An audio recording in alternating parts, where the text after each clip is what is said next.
Bonjour et bienvenue à toutes et à tous à cette dictée d'écriture inclusive qui sera cette année 100% en ligne. On va, si vous le voulez bien, attendre 1 ou 2 minutes avant de démarrer. Il y a déjà pas mal de personnes qui sont connectées.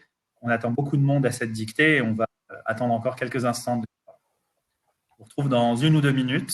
On va démarrer dans 2 minutes. Bonjour à tous et à toutes.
Ah, Noémie, bonjour, j'en profite. Je vois des bonjours s'installer, donc Ouais, c'est aussi mon cas. Bon, je reconnais plusieurs c'est prénoms, sympa. plusieurs noms dans cette liste. Clara, Nicole, Guy.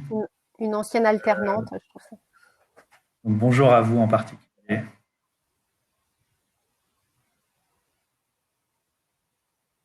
Marianne, bonjour. Moi, je me permets, hein, ça fait tellement plaisir. Bien sûr, la dictée, ça fait en effet, Nawel, remonter des souvenirs d'école, moins heureux, plus ou moins joyeux.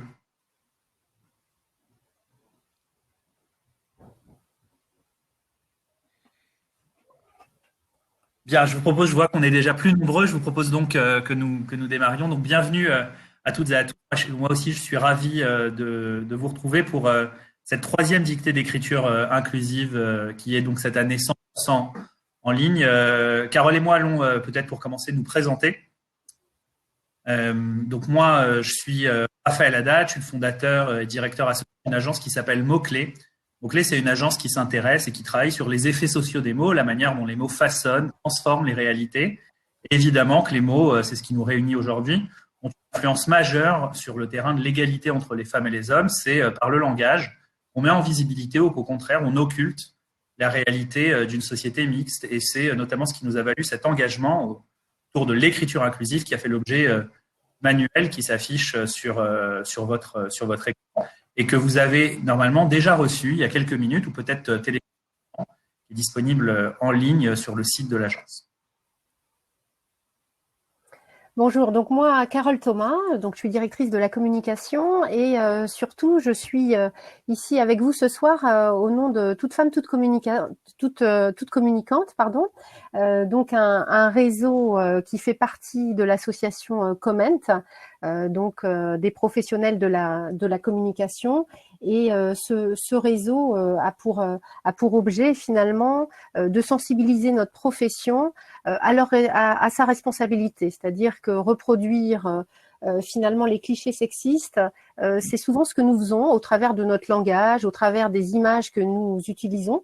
Donc nous allons dans les entreprises, nous allons dans les agences, nous allons à l'université, dans les écoles, pour essayer de vraiment former les futurs et les actuels communicants et communicantes à une communication non sexiste. Pour ça, on a notamment rédigé un guide de communication non sexiste. Et mots-clés, Raphaël nous a largement inspiré sur la question du langage. Voilà. C'est aussi... Vas-y, Carole, je te laisse.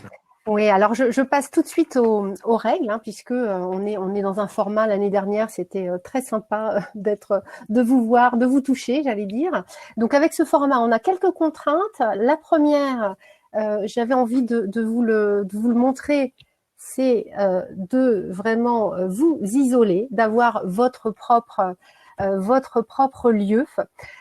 Soyez au calme. Mais on a aussi, en préparant cette dictée, la possibilité finalement d'avoir avec soi des enfants. Ça peut être sympa de pouvoir parler de ça avec ses enfants.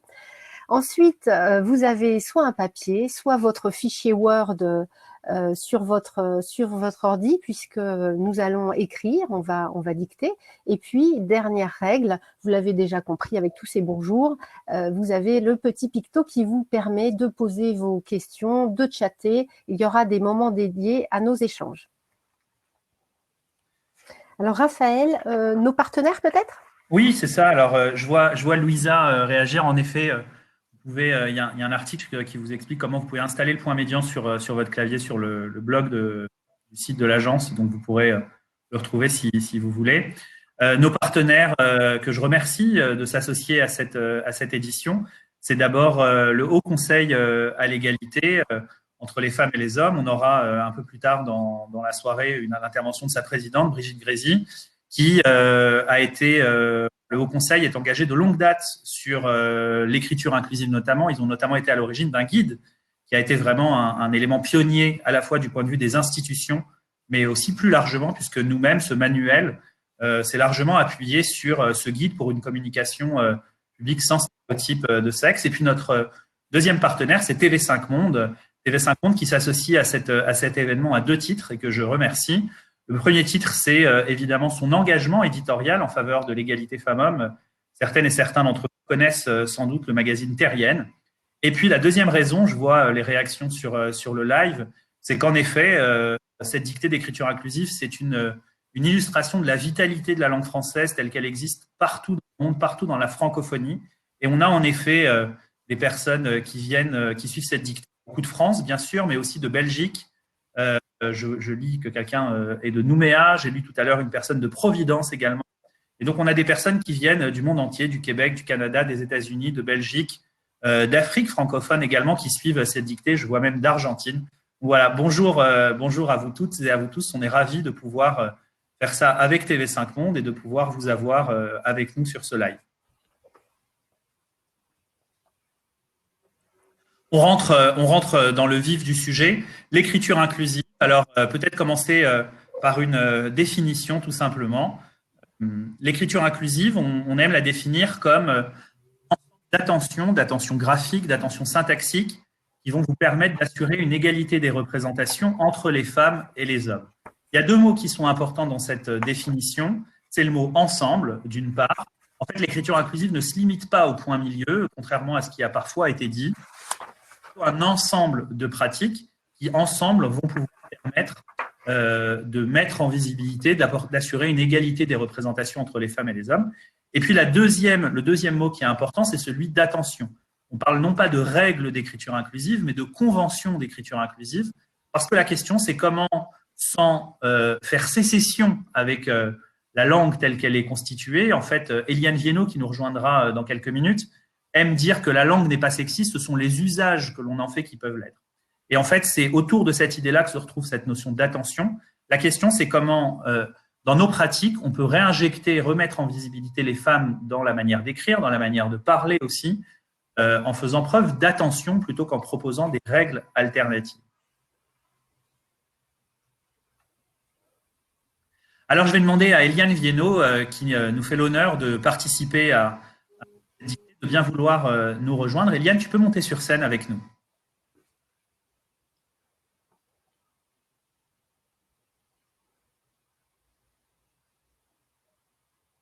Il y a beaucoup de marches, hein, donc ne vous inquiétez pas, elle arrive.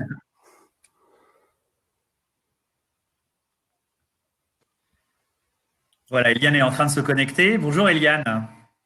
Bonjour, j'espère que vous allez me voir. On te voit. Ah, bon. On te voit très bien. Donc Eliane, la presse aime te présenter comme la papesse de l'écriture inclusive, un mot dont tu t'es toi-même beaucoup amusé sur les réseaux sociaux. On se connaît bien, donc je me permets de te tutoyer. Tu es professeuse et tu insistes sur professeuse et pas professeur. Tu nous expliqueras sans doute pourquoi tout à l'heure. Émérite de littérature française de la Renaissance, tu es autrice d'un certain nombre de travaux de référence sur la question du langage inclusif, plus largement que celle de l'écriture inclusive, et notamment de ce petit livre paru aux éditions X, il y a un an déjà. Et d'ailleurs, tu m'avais fait, avec Chloé Sebag, que je salue si elle est avec nous, l'honneur de nous demander de postfacer ce livre. Et donc, on y avait ajouté un petit argumentaire. Alors, Eliane, on était ensemble il y a déjà un an pour la deuxième dictée d'écriture inclusive. Ça fait maintenant un an est passé, de l'eau a coulé sous les ponts. Est-ce que tu peux nous dire, de ton point de vue, qu'est-ce qui a changé sur le terrain de l'écriture inclusive et au-delà, évidemment, sur les enjeux d'égalité femmes-hommes au travers de cette manière d'écrire? Alors, de mon point de vue, et puis j'observe aussi beaucoup un certain nombre de médias, voilà, d'entreprises, etc. De mon point de vue, on a encore progressé. On avait déjà beaucoup progressé après la grande polémique de l'automne 2017, mais on a bien avancé et de nos jours, on est passé d'un moment un petit peu de comment dirais-je, où on a beaucoup discuté de la féminisation des noms de métiers. En fait, ça fait 40 ans qu'on discutait de la féminisation des noms de métiers.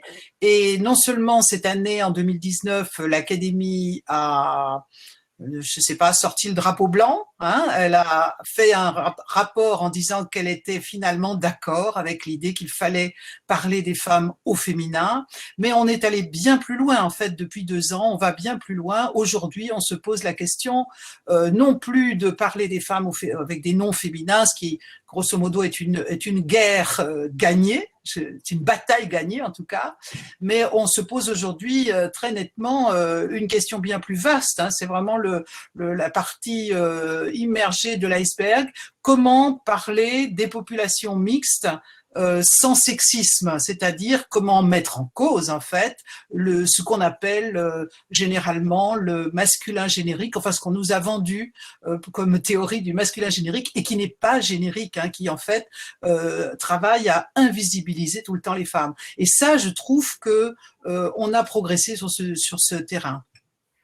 Super, Eliane. Alors, il y a quand même encore des résistances. On pense notamment à cette crise Covid avec beaucoup de femmes dont on a parlé au masculin. Qu'est-ce que vous pouvez nous dire là-dessus? Alors oui, effectivement, et je trouve que la crise a permis de prendre conscience de cela, parce que en général, les gens n'en ont absolument pas conscience. Et là, on a eu l'occasion dans les raidissements, parce qu'on assiste à des raidissements masculinistes, évidemment, dans les unes qu'on a pu voir. Il se trouve que donc on a vu l'espèce d'absurdité qu'il y a à saluer le travail de femmes qui parfois sont à plus de 90% dans leur profession et à parler d'elles au masculin. Et pour une fois, ce débat, enfin cette question qui en général ne retient que des petits milieux, nous autres linguistes, etc. Là, ça s'est vu grandeur nature. Donc quelque part, on a vu, ce n'est pas un recul en fait, oui, il y a une crispation par des gens, on voit bien qu'il y a des gens qui ne sont pas d'accord avec l'idée qu'il va falloir changer notre manière de parler pour faire voir les femmes, hein, surtout quand on parle d'elles. Mais il y a pour moi, c'est un progrès, le fait que le débat est devenu quasiment public sur cette question.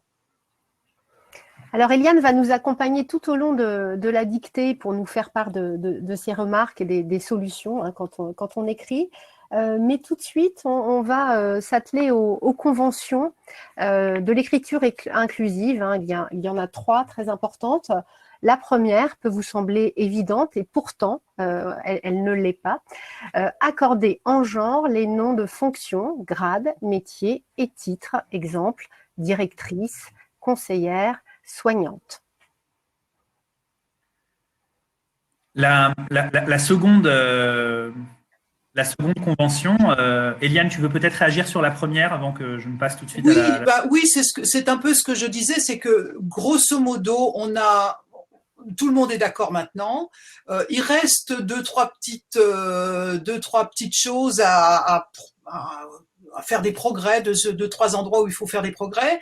Notamment, de mon point de vue, c'est de revenir pour quelques fonctions qui sont encore très marquées au point du masculin et qui ont été féminisées depuis une trentaine d'années, un peu pour l'œil. On a fait des féminins pour l'œil. Alors c'est ce dont tu parlais tout à l'heure, Raphaël, que par exemple le terme professeur, on a dit bon ben on dit professeur maintenant, mais en fait on met un e, sauf que le e il s'entend pas. Et en fait le bon mot, le vrai mot, c'est professeuse. C'est un mot qui a existé pendant des siècles et ce qui est la même chose que coiffeur, coiffeuse, danseur, danseuse, professeur, professeuse. Si ce mot n'avait pas été condamné pendant vraiment très très longtemps puisque Becherel le condamne déjà au milieu du 19e siècle, eh bien nous l'utiliserions tout à fait normalement. Donc là-dessus, globalement, les gens aujourd'hui sont d'accord pour utiliser des mots féminins. Il reste à ce que ce soit les mots qui sont les plus naturels, on va dire, les plus spontanés pour la langue française, mais c'est un petit détail au fond. Oui. Eliane, il y a un argument à ce sujet que tu avais déjà eu l'occasion d'évoquer, qui moi m'a parlé, c'est qu'en fait, on ne peut pas au nom de l'écriture inclusive créer une langue proposer une langue qui va être truffée d'exceptions et qui va d'une certaine manière renforcer l'élitisme de cette langue. Et donc respecter la structure morphologique naturelle des mots. Un mot qui termine en EUR au féminin, c'est EUSE. Un mot qui termine en TEUR, en général au féminin, c'est TRIS. C'est sans doute la bonne manière de faciliter l'accessibilité de cette écriture inclusive. La deuxième convention, c'est pour ça que je vous parlais tout à l'heure d'attention. Eh bien, lorsqu'on va rencontrer un masculin générique ou un masculin englobant ou un masculin qui vaudrait prétendument neutre, on va essayer d'utiliser le féminin et le masculin. Et pour ça, on a 3 possibilités. La première, c'est l'énumération par ordre alphabétique. Dans l'exemple qui vous est proposé là, c'est par exemple tous et toutes. On va tous précède toutes dans l'ordre alphabétique et donc on mettra tous et toutes. Les étudiantes et les étudiants, par exemple. Première possibilité. La deuxième possibilité, c'est de recourir à des mots qui sont des mots qu'on appelle épicènes ou alors d'utiliser plus largement ce qu'on va appeler des reformulations englobantes. Il y a beaucoup de mots dans la langue française qui sont hermaphrodites, qui s'écrivent de la même manière pour une femme ou pour un homme. Le mot journaliste, par exemple, on dira un ou une journaliste. Le mot membre qui s'affiche ici, on dira un ou une membre. Dans le monde de l'entreprise, un ou une cadre, etc.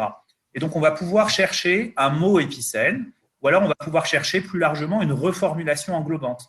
Les étudiants pourra être remplacé, par exemple, par les élèves. C'est un mot épicène, mais ça peut aussi être remplacé par la population étudiante. Et là, ce qu'on appelle une reformulation englobante. Et puis, la troisième possibilité, c'est de faire ce qu'on appelle un usage raisonné du point médian. J'insiste sur le raisonné, c'est-à-dire qu'on va limiter l'utilisation du point médian aux mots dont la forme au masculin et au féminin est proche. C'est en général les mots qui vont avoir une lettre d'écart, le E dans la plupart des cas, étudiant, étudiante, il y a un E de différence, ou alors des mots sur lesquels on va avoir un EL ou un EN à la fin. Par exemple, citoyen, citoyenne, professionnel, EL, professionnel, E2LE. Là, on est sur des formes qui sont des formes suffisamment proches pour que ce point milieu soit utilisable, qui en fait a une vocation d'abréviation. Exactement comme quand on rencontre un monsieur s'écrivant M point, on comprend qu'à l'oral, en fait, ça ne se dit pas M point, ça se dit monsieur. Et bien là, étudiante.es, ça se dira étudiante et étudiant à l'oral. Voilà la deuxième convention. Vous pouvez recourir à l'une de ces 3 possibilités-là en fonction du contexte, de votre sensibilité, de votre attention. Ça veut aussi dire que virtuellement, si vous êtes rétif ou rétive au point milieu, vous pouvez parfaitement avoir une écriture totalement inclusive sans jamais recourir au point milieu, même si on va le voir au travers de la dictée, il est parfois bien commode. Oui, je peux peut-être juste ajouter en insistant sur le fait que on voit souvent, par exemple, écrit étudiant.e.s et que le deuxième point est inutile. Ce qu'on veut signifier, c'est avec un seul mot, puisque c'est une abréviation, on va plus vite, on prend moins d'espace, on veut signifier le mot masculin et le mot féminin, c'est tout ce qu'on veut signifier, et on n'a pas besoin de mettre le deuxième point. En fait, le deuxième point, il nous vient du système, c'est un héritage du système des parenthèses, puisqu'il y a quelques années, on n'utilisait pas le point médian, on utilisait le système des parenthèses, et donc évidemment, avec des parenthèses, il y en a 2, et donc ensuite, on a mis 2 traits d'union, 2 ceci, 2 cela, mais en fait, avec le point médian, on n'en a pas besoin.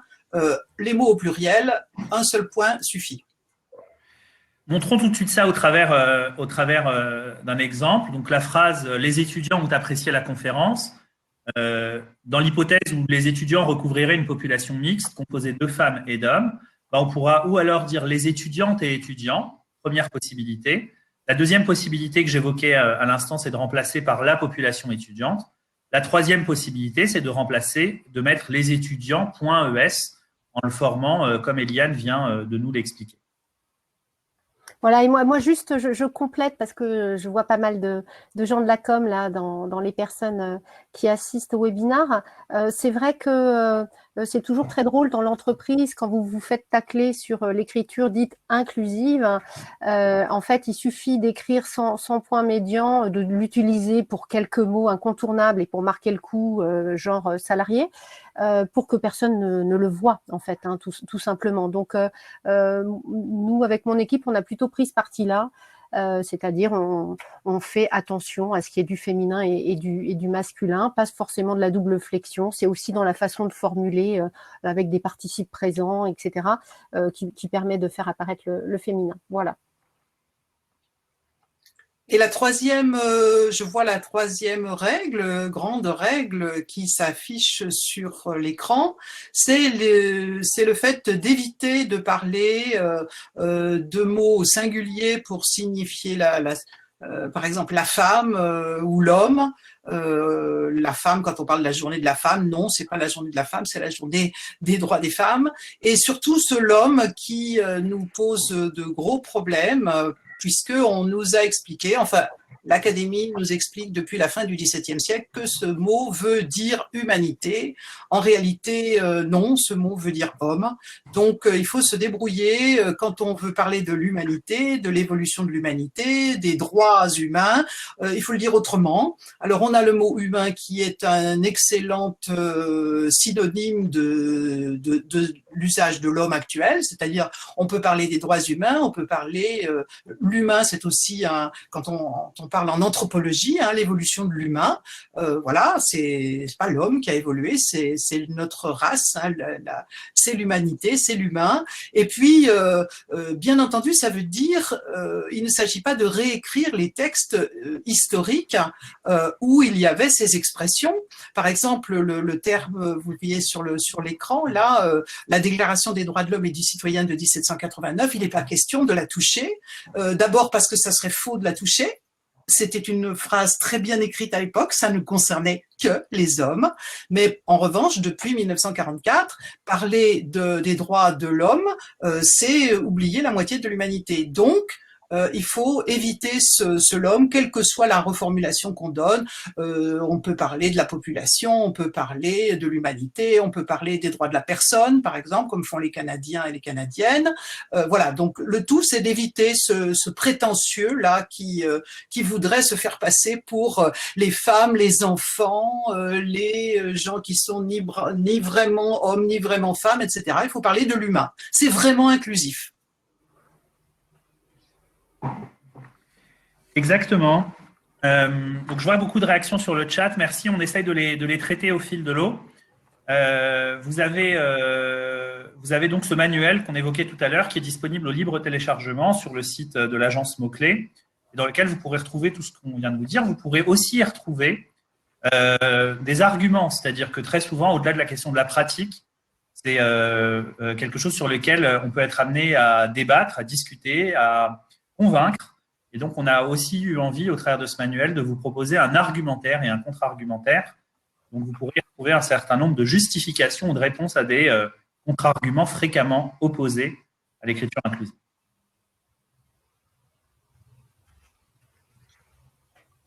Eh bien, ça va être à vous.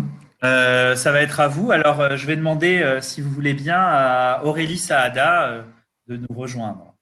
Aurélie, est-ce que vous pouvez monter sur scène? Et moi, à partir, c'est ça? Pas encore. Et pas encore. Tu peux rester avec nous. On va partir ensemble dans quelques instants. Scène à Aurélie.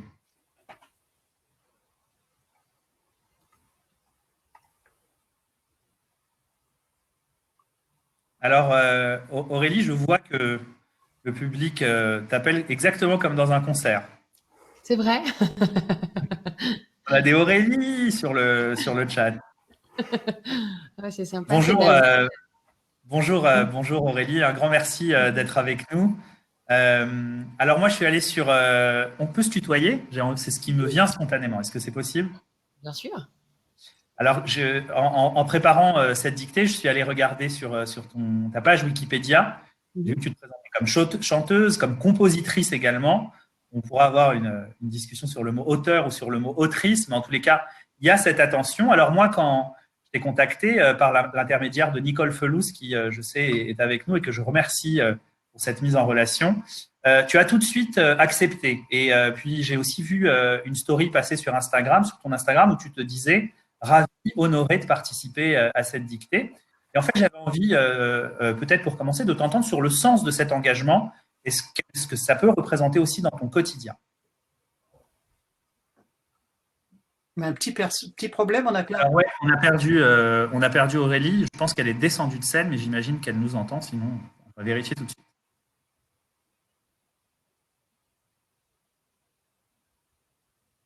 Et donc peut-être Eliane, puisque Aurélie a parlé d'auteur sur son compte, on disait qu'on allait lui proposer autrice, un tout petit mot sur le débat auteur-autrice.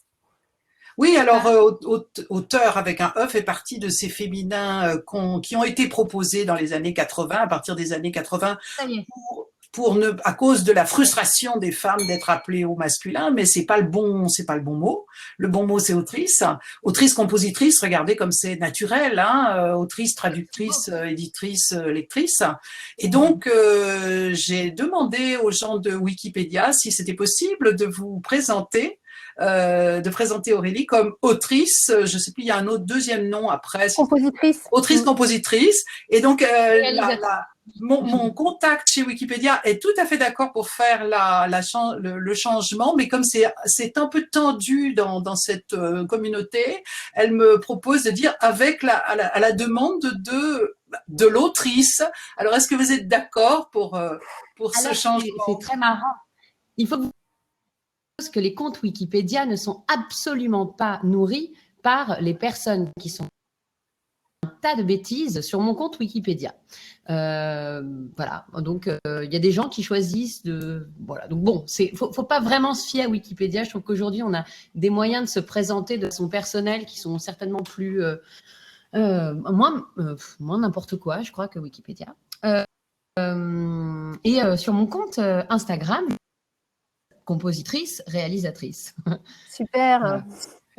Alors Aurélie, je ne sais pas si tu m'as entendu, parce qu'à un moment, on a été déconnecté. Tu m'entendais toujours? Non, ça avait coupé. On m'avait dit que mon compte avait été pris par quelqu'un d'autre. Ok, bon. Eh bien, pour l'instant, tu es avec nous, tant mieux. Donc, je te répète, ma question, c'était... En fait, quand on t'a approché pour énoncer cette dictée, tu as tout de suite accepté. Puis quelques jours après, sur Insta, tu as fait un post, une story dans laquelle tu te disais ravi et honoré de faire cette dictée. Et donc, on avait envie de savoir ce que cette pratique d'écriture inclusive représente pour toi. Pourquoi tu as accepté si vite? Et puis, est-ce que c'est quelque chose qui est présent dans ton quotidien?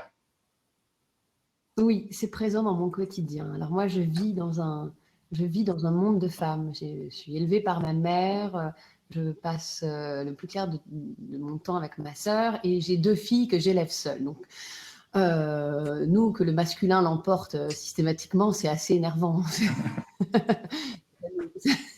On ne comprend pas très bien. D'ailleurs, ma fille toute petite, Shalom, une de ses toutes premières questions, elle m'a dit « Mais maman, pourquoi on dit les hommes et pourquoi on ne dit pas les humains? Et puis même, pourquoi on ne dit pas les humaines quand il y a plus de femmes ?»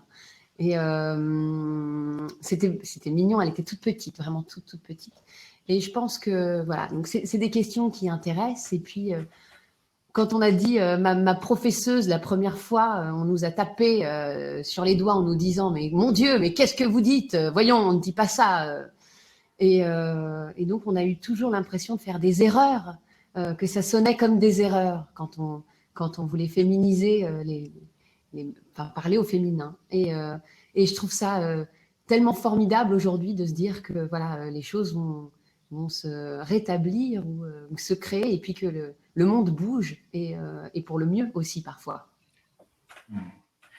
Eh ben, écoute, merci beaucoup. Alors, on va le faire puisque tu as l'habitude d'être sur scène, en tous les cas, bien davantage que nous. On va le faire tout de suite de la manière suivante. On va descendre de scène, te laisser la scène seule pour énoncer cette dictée. Et donc, tu seras sur grand écran dans quelques instants, ce qui sera plus agréable pour suivre cette dictée. Carole et moi vous disons à tout à l'heure. Merci Aurélie, la scène est à toi. Ok, merci.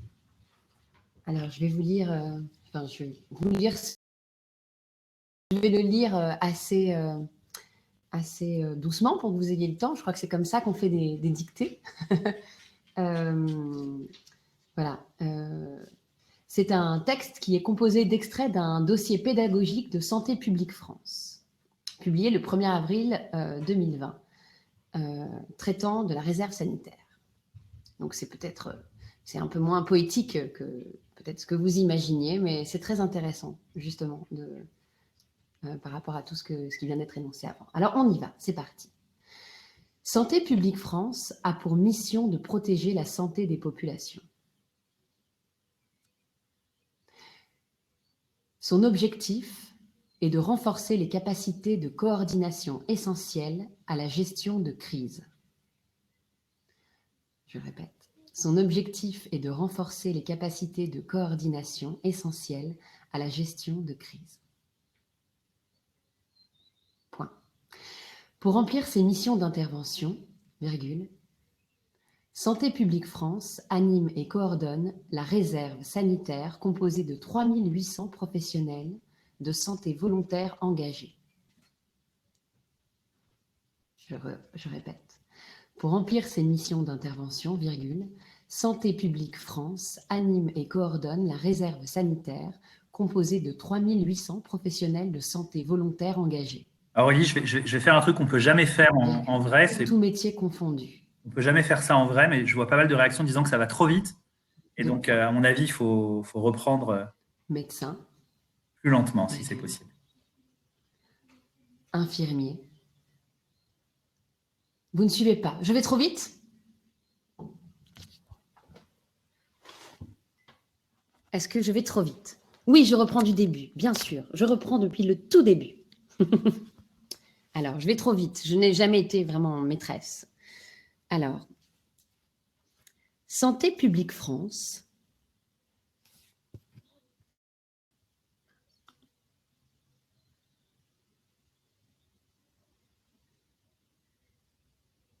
Est-ce que vous m'entendez? Est-ce que je suis revenue? Oui? Ça marche, ok. Too fast, j'ai vu. Pardon, je reprends depuis le tout début. Je m'approche de vous. Alors, Santé publique France a pour mission de protéger la santé des populations. Point. Son objectif est de renforcer les capacités de coordination essentielles à la gestion de crise. Point. À la ligne. Pour remplir ces missions d'intervention,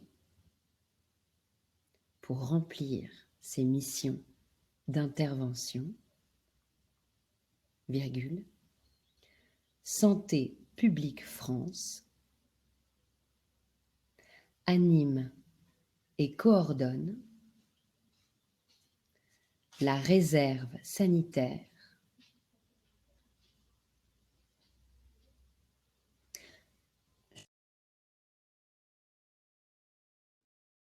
pour remplir d'intervention, Santé publique France anime et coordonne la réserve sanitaire composée de 3800 professionnels de santé volontaires engagés. Pour remplir ses missions d'intervention, Santé publique France anime et coordonne la réserve sanitaire composée de 3800 professionnels de santé volontaires engagés. Tout métier confondu. Est-ce que ça va? Le rythme est bon?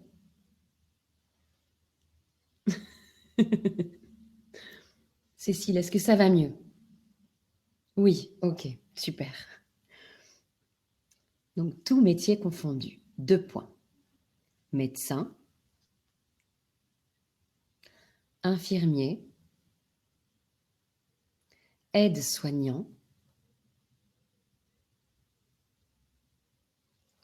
sage-femme, virgule, ambulancier,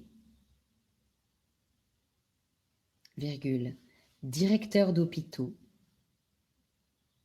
virgule, ingénieur sanitaire, virgule, etc. Point. Et l'établissement pharmaceutique. Point. Je vous relis ce petit paragraphe. Pour remplir ses missions d'intervention, virgule, Santé publique France anime et coordonne la réserve sanitaire composée de 3800 professionnels de santé volontaires engagés, virgule. Tout métier confondu, 2 points. Médecin, virgule, infirmier, virgule, aide-soignant, virgule, sage-femme, virgule, ambulancier, virgule, directeur d'hôpitaux, virgule, ingénieur sanitaire, virgule, etc. Point. Et l'établissement pharmaceutique. À la ligne. La réserve sanitaire a été créée en 2007.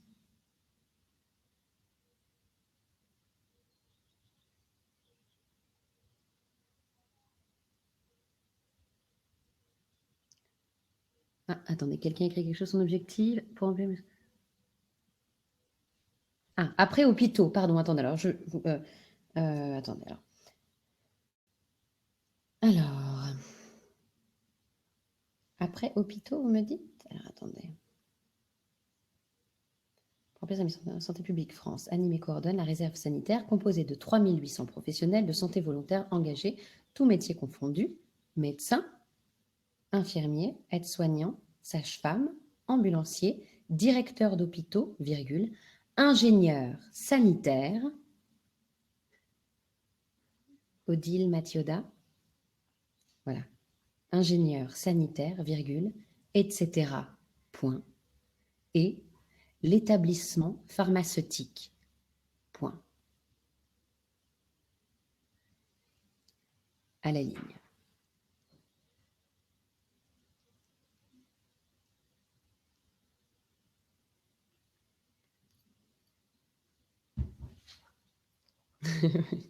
Merci à vous. Je suis désolée d'aller trop vite. Alors, la réserve sanitaire a été créée en 2007. Suite à l'épidémie de chikungunya à La Réunion. Point. La réserve sanitaire a été créée en 2007, suite à l'épidémie de chikungunya à La Réunion. Point. L'objectif de cette création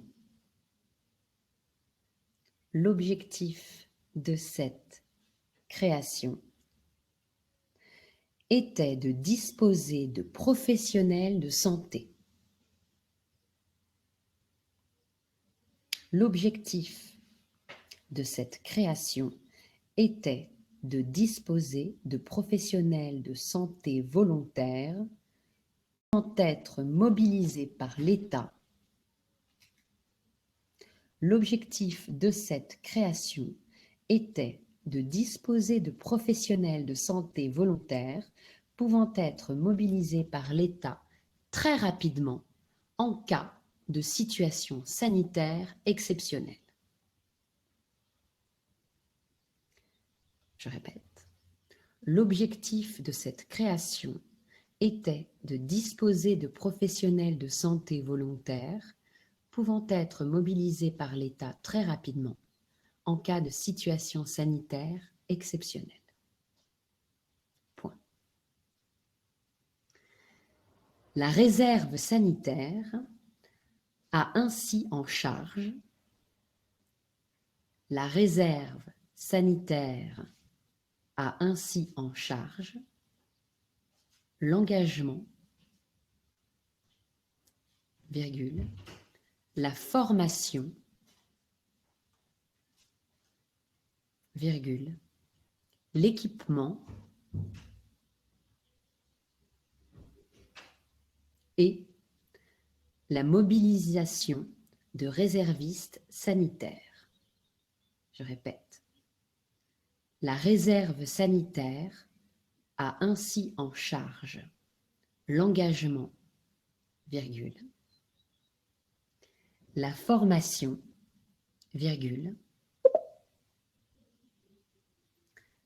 l'équipement et la mobilisation de réservistes sanitaires. Tout le monde suit?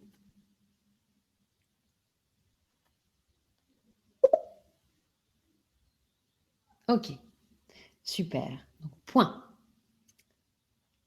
à la ligne. Elle peut être mobilisée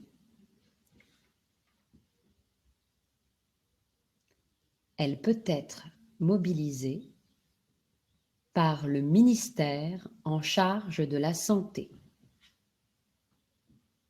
Elle peut être mobilisée par le ministère en charge de la santé. Virgule.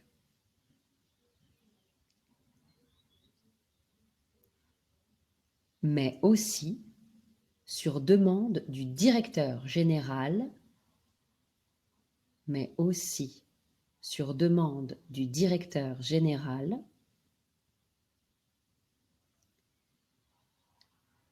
d'une agence régionale de santé.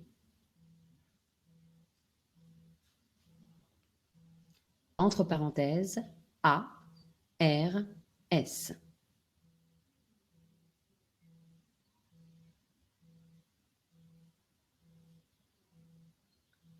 Je reprends. Elle peut être mobilisée par le ministère en charge de la santé, virgule, mais aussi sur demande du directeur général d'une agence régionale de santé, entre parenthèses ARS, et par le ministère des Affaires étrangères,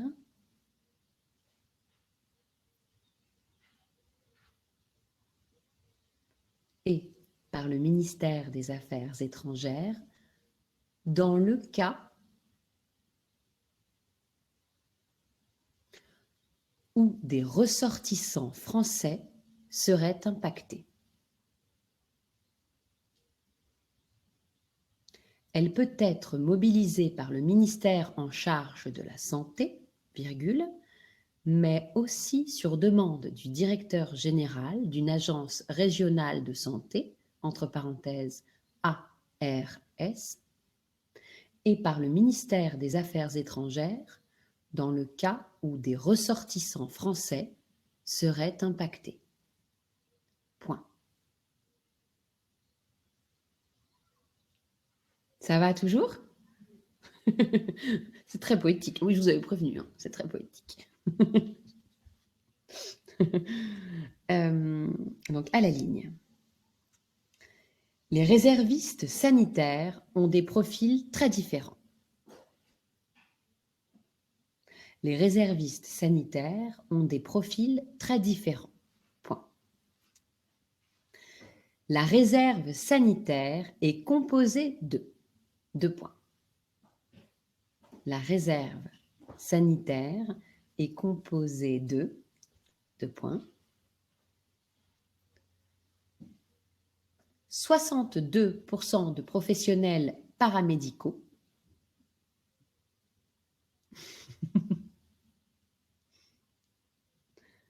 62% de professionnels paramédicaux, entre parenthèses, aides-soignants, virgule, infirmiers, virgule, infirmiers spécialisés, virgule, cadre de santé, fermez la parenthèse. Je répète, ouvrez la parenthèse, aide-soignant, virgule, infirmier, virgule, infirmier spécialisé, virgule, cadre de santé, fermez la parenthèse.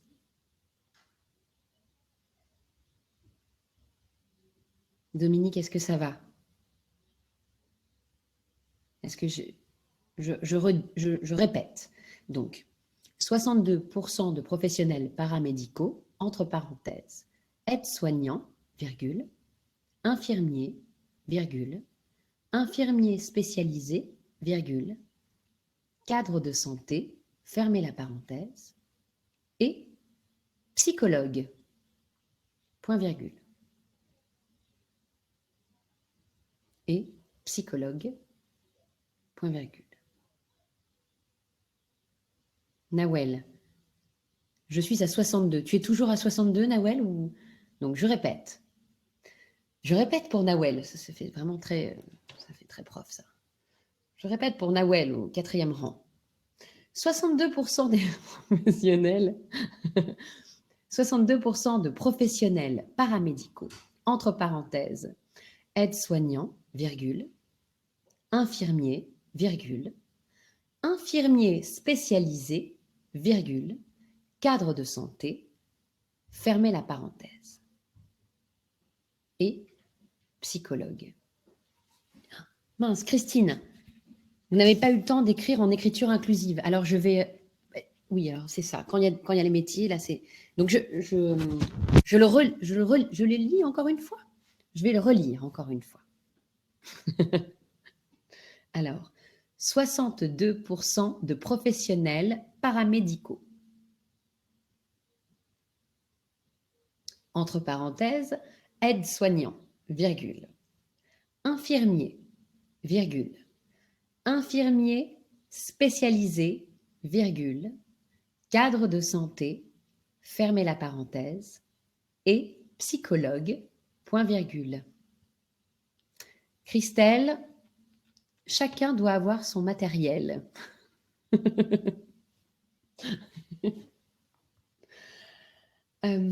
Ensuite, à la ligne, 28% de professionnels médicaux, virgule.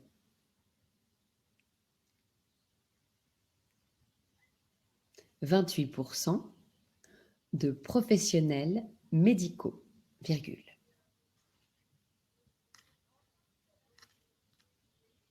Pharmaceutiques et scientifiques. Je répète, 28% de professionnels médicaux, virgule, pharmaceutiques et scientifiques.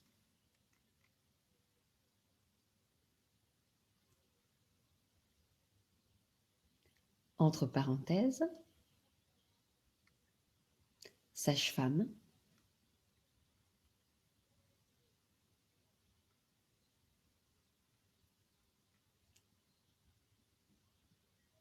sage-femme, virgule, médecin généraliste,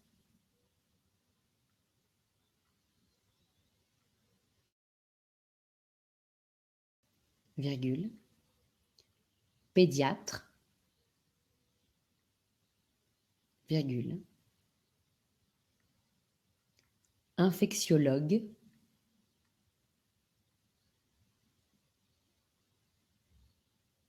virgule, chirurgien, virgule,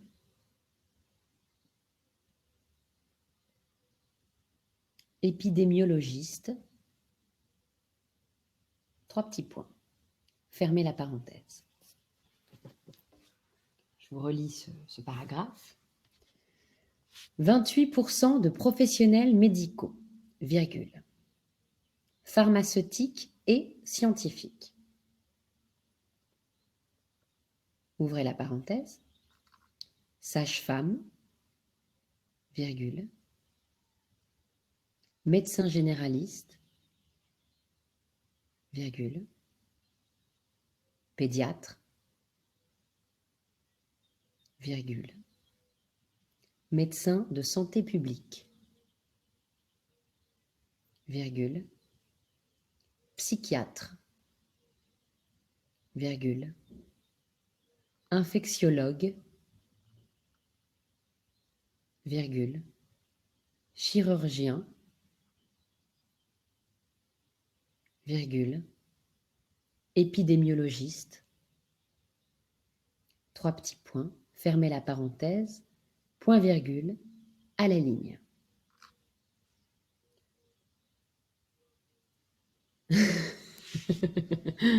Alors, on continue.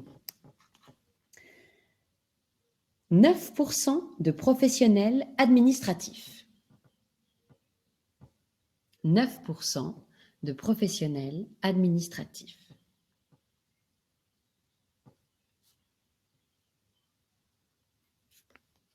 Ah, Christelle, c'est à ce moment-là qu'on y pense. Je suis une maîtresse très, très sévère. Hein. Je ne sais pas, est-ce que je dois arrêter tout? Je crois qu'on va continuer quand même. Non, c'est pas Christelle F, Christelle le cause. Le cause. Donc, 9% de professionnels administratifs, entre parenthèses. Assistant de régulation médicale, virgule.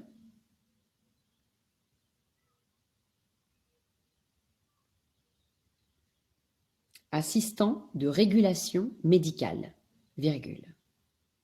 Secrétaires médicaux, virgule.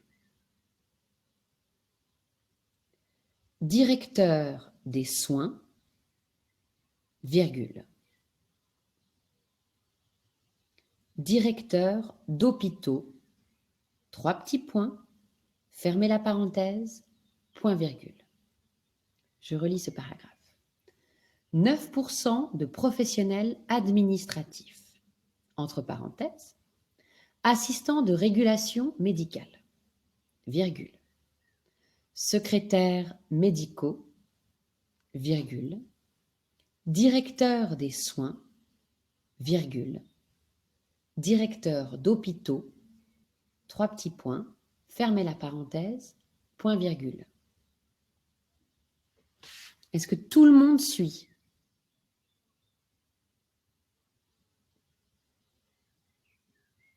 Oui. Je suis complètement d'accord avec Christine, c'est très difficile. Je trouve ça très, très difficile.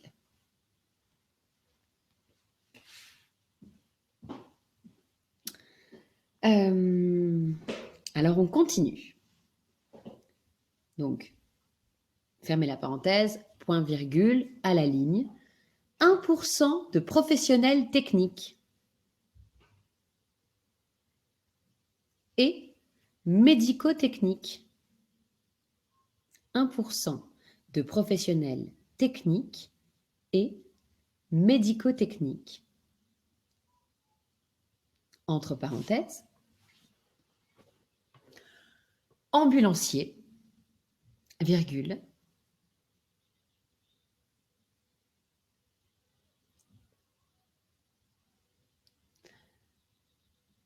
techniciens et ingénieurs biomédicaux,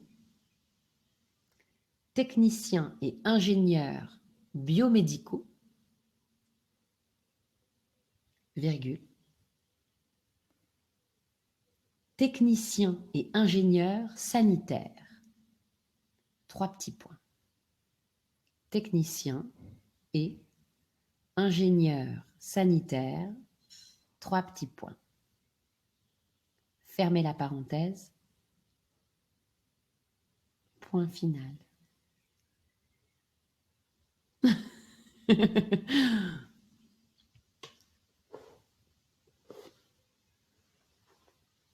Je répète ce paragraphe.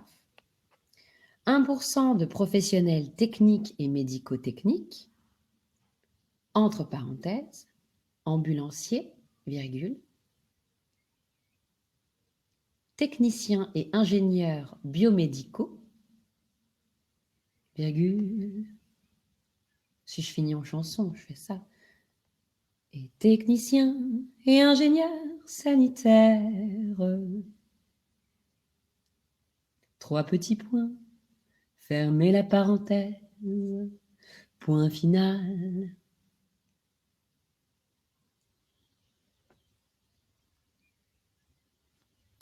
Alors, est-ce que je vous relis tout depuis le début? C'est plus facile en musique. Je vais vous la chanter depuis le début. Elle est super, cette chanson. Ça va très bien marcher. Je relis depuis le début ou je la fais en chanson? C'est ça la question. Relecture. Alors, on y va. C'est parti. Santé publique France, en chanson. Très bien, je vais essayer. Et si vous craquez au bout de 5 minutes, je la lis normalement, ok? Santé publique France a pour mission de protéger la santé des populations. Point. Son objectif est de renforcer les capacités de coordination essentielles à la gestion de crise. Point. Pardon. C'est trop vite? Je recommence en slow. Santé publique France a pour mission de protéger la santé des populations.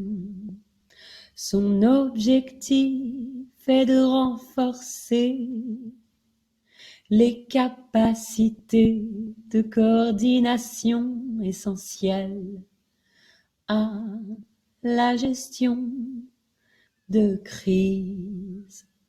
Point. À la ligne. Pour remplir ses missions d'intervention, virgule, Santé publique France anime et coordonne la réserve sanitaire composée de 3800 professionnels de santé volontaires engagés. Virgule, tout métier confondu, 2 points. Attention, c'est les métiers là, c'est chaud. Médecin, virgule, infirmier, virgule, aide-soignant, virgule, sage-femme, virgule, ambulancier, virgule, directeur d'hôpitaux, virgule, ingénieur sanitaire, virgule, etc. Et l'établissement pharmaceutique. Point à la ligne. La réserve sanitaire a été créée en 2007 suite à l'épidémie de chikungunya à La Réunion. La réserve sanitaire a été créée en 2007, suite à l'épidémie de chikungunya à La Réunion. Point. L'objectif de cette création était de disposer de professionnels de santé volontaires pouvant être mobilisés par l'État très rapidement en cas de situation sanitaire exceptionnelle. Point. La réserve sanitaire a ainsi en charge l'engagement, virgule, la formation, virgule, l'équipement, et la mobilisation des réservistes sanitaires. Point. À la ligne. Elle peut être mobilisée par le ministère en charge de la santé, virgule, mais aussi sur demande du directeur général d'une agence régionale de santé, entre parenthèses, ARS, fermez la parenthèse, et par le ministère des Affaires étrangères, dans le cas où des ressortissants français seraient impactés. Point. À la ligne. Les réservistes sanitaires ont des profils très différents. Point. La réserve sanitaire est composée de 2 points à la ligne. 62% de professionnels paramédicaux, entre parenthèses, aides-soignants, virgule, infirmiers, virgule, infirmiers spécialisés, virgule, cadre de santé, fermez la parenthèse, et psychologue, virgule, à la ligne. 28% de professionnels médicaux, pharmaceutiques et scientifiques, entre parenthèses, sage-femme, virgule, médecin généraliste, virgule, pédiatre, virgule, médecin de santé publique, virgule, psychiatre, virgule, infectiologue, virgule, chirurgien, virgule, épidémiologiste, 3 petits points, fermez la parenthèse, point virgule. C'était psychiatre, infectiologue, chirurgien, épidémiologiste. Et pédiatre avant, oui, bien sûr, il y avait pédiatre et psychiatre. Je peux vous le rechanter, ce petit passage, si vous voulez. 28% de professionnels médicaux, pharmaceutiques et scientifiques, entre parenthèses, sage-femme, virgule, médecin généraliste, virgule, pédiatre, virgule, médecin de santé publique, virgule, psychiatre, virgule, infectiologue, virgule, chirurgien, virgule, épidémiologiste, 3 petits points, fermez la parenthèse, point virgule, à la ligne. 9% de professionnels administratifs, entre parenthèses, assistants de régulation médicale, virgule, secrétaires médicaux, virgule, directeur de soins, virgule, directeur d'hôpitaux, 3 petits points, fermez la parenthèse, point virgule. Je recommence ce petit paragraphe.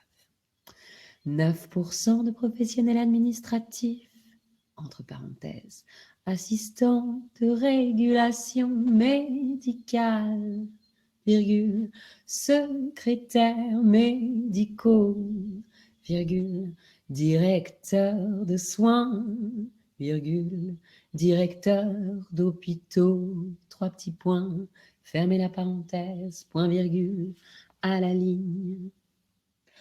1% de professionnels techniques et médico-techniques,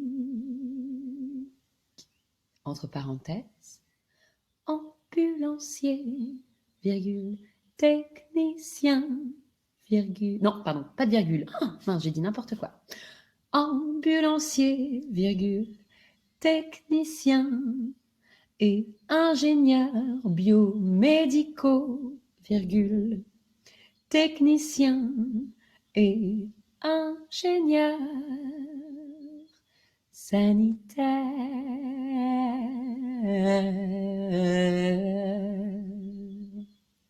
3 petits points, fermez la parenthèse, point final.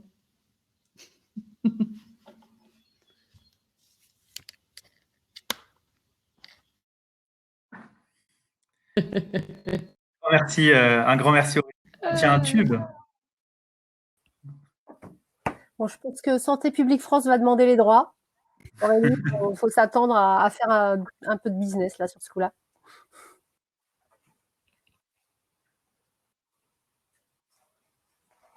La première dictée médicale. Merci, merci beaucoup. Alors, C'était pas prévu. on va aller tout de suite vers le corrigé. Vous allez recevoir dans quelques instants dans votre boîte mail une proposition de correction qu'on va pouvoir commenter ensemble. Vous allez la recevoir dans quelques instants. Avant de passer au corrigé, merci Aurélie, on te retrouvera dans quelques minutes pour la correction. On va accueillir sur scène Brigitte Grésy. Brigitte Grésy, je vous laisse vous connecter. Alors Brigitte Grésy, le temps que vous vous connectiez, je vais vous présenter. Vous êtes la présidente du Haut Conseil à l'égalité entre les femmes et les hommes. La lutte contre le sexisme ordinaire est quelque chose que vous connaissez, que vous traitez depuis longtemps, puisque le premier poste dans lequel cette dimension égalitaire était présent est déjà ancien pour vous. C'est un sujet sur lequel vous travaillez depuis déjà plusieurs années. Et vous êtes notamment présidente du Haut Conseil à l'égalité entre les femmes et les hommes depuis 1 an, à l'origine de ce guide pour une communication publique sans stéréotype de sexe qui, lui, date de quelques années déjà. Il a 4 ans, si mes informations sont bonnes. Alors, vous êtes partenaire de cet événement, vous étiez partenaire des éditions précédentes. La première question que j'ai envie de vous demander, après vous avoir souhaité la bienvenue, c'est pourquoi ? Bien, vous m'entendez bien là? On vous entend parfaitement. Alors déjà, moi, je me suis arraché les cheveux sur ingénieurs et professionnels paramédicaux. Là, les adjectifs paramédicaux, médicaux, il va falloir vraiment que je regarde le corriger. Alors, c'est vrai que le HCE est intégré dans cet exercice depuis longtemps. Le HCE, il a pour vocation de lutter contre le sexisme. Vous savez qu'on fait un rapport annuel sur l'état du sexisme en France. Et c'est vrai que le sexisme dans le langage, c'est un de nos sujets aussi très importants. Notre point de vue, c'est que évidemment, il faut rendre les femmes visibles. Hein, donc, c'est très important de jouer sur les représentations mentales. Et puis surtout, il y a aussi cette idée que pour pouvoir s'identifier dans tous les métiers, tous les postes, quels qu'ils soient, eh bien, il faut qu'il y ait des représentations sexuées des femmes dans la langue. Alors, on travaille sur ce sujet dès 2015, vous voyez, ça fait quand même 5 ans, hein, sur notre petit guide pour une communication publique sans stéréotype de sexe. C'était destiné aux structures publiques à l'époque, et ça l'est toujours d'ailleurs. Et nous avons, depuis 2015, 78 signatures. 78 signatures de structures publiques qui ont adopté ce guide.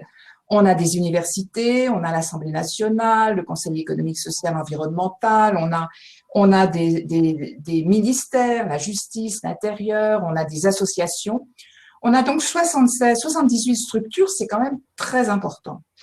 Et notre point de vue, nous, dans ce guide, c'est évidemment de travailler sur ce qu'on appelle l'écriture inclusive. Alors, je me suis fait remonter les bretelles par Eliane qui m'a dit, mais comment les 2 points? Parce que dans notre guide, on dit les 2 points, donc citoyen, point E, on redouble N, etc. Et donc, moi, évidemment, je suis tout à fait d'accord pour une simplification de cette écriture inclusive, à tel point d'ailleurs que moi, je fais pas le point milieu, je fais le point en bas, ça va plus vite et peut-être que c'est pas bien du tout, qu'Eliane encore va me dire que c'est pas bien, mais voilà. Et donc, au-delà de ça, ce qui est très important pour nous, c'est de mettre la marque moi je dis la marque du féminin, pas la féminisation, hein, la marque du féminin dans les noms de métiers et de fonctions. On a eu une circulaire du Premier ministre en 2017 qui nous a dit très clairement qu'il fallait mettre la marque du féminin lors des nominations quand c'était une femme qui prenait un poste et à ce moment-là, on mettait la marque du féminin. C'est clair pour d'autres appellations de noms de métiers et de fonctions et c'est moins clair pour les appellations générales de groupe.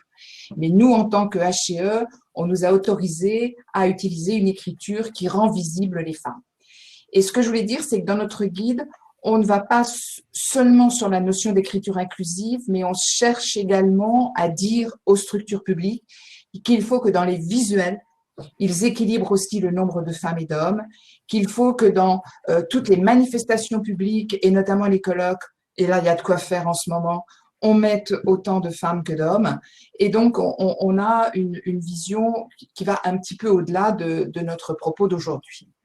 Donc, on va évidemment promouvoir votre guide. On va aussi peut-être adapter le nôtre, et notamment sur le redoublement, parce que ça va pas, donc on adopte sans problème le redoublement, les auteurs et les autrices, chaque fois que effectivement il ne suffit pas d'ajouter le suffixe e pour avoir la marque du féminin. Donc on est pleinement engagé dans l'exercice parce que pour nous la langue reflète le monde, et moi j'aime à dire qu'à partir du moment où je fais un article ou je sais pas quoi avec la marque du féminin, immédiatement la scène s'anime, quoi. C'est-à-dire que voilà, la scène s'anime. Je vois des femmes, je vois des enfants, je vois des jeunes, je vois des vieux, je vois des hommes. On voit la diversité, on voit la population entière. Et pour moi, ça me semble essentiel.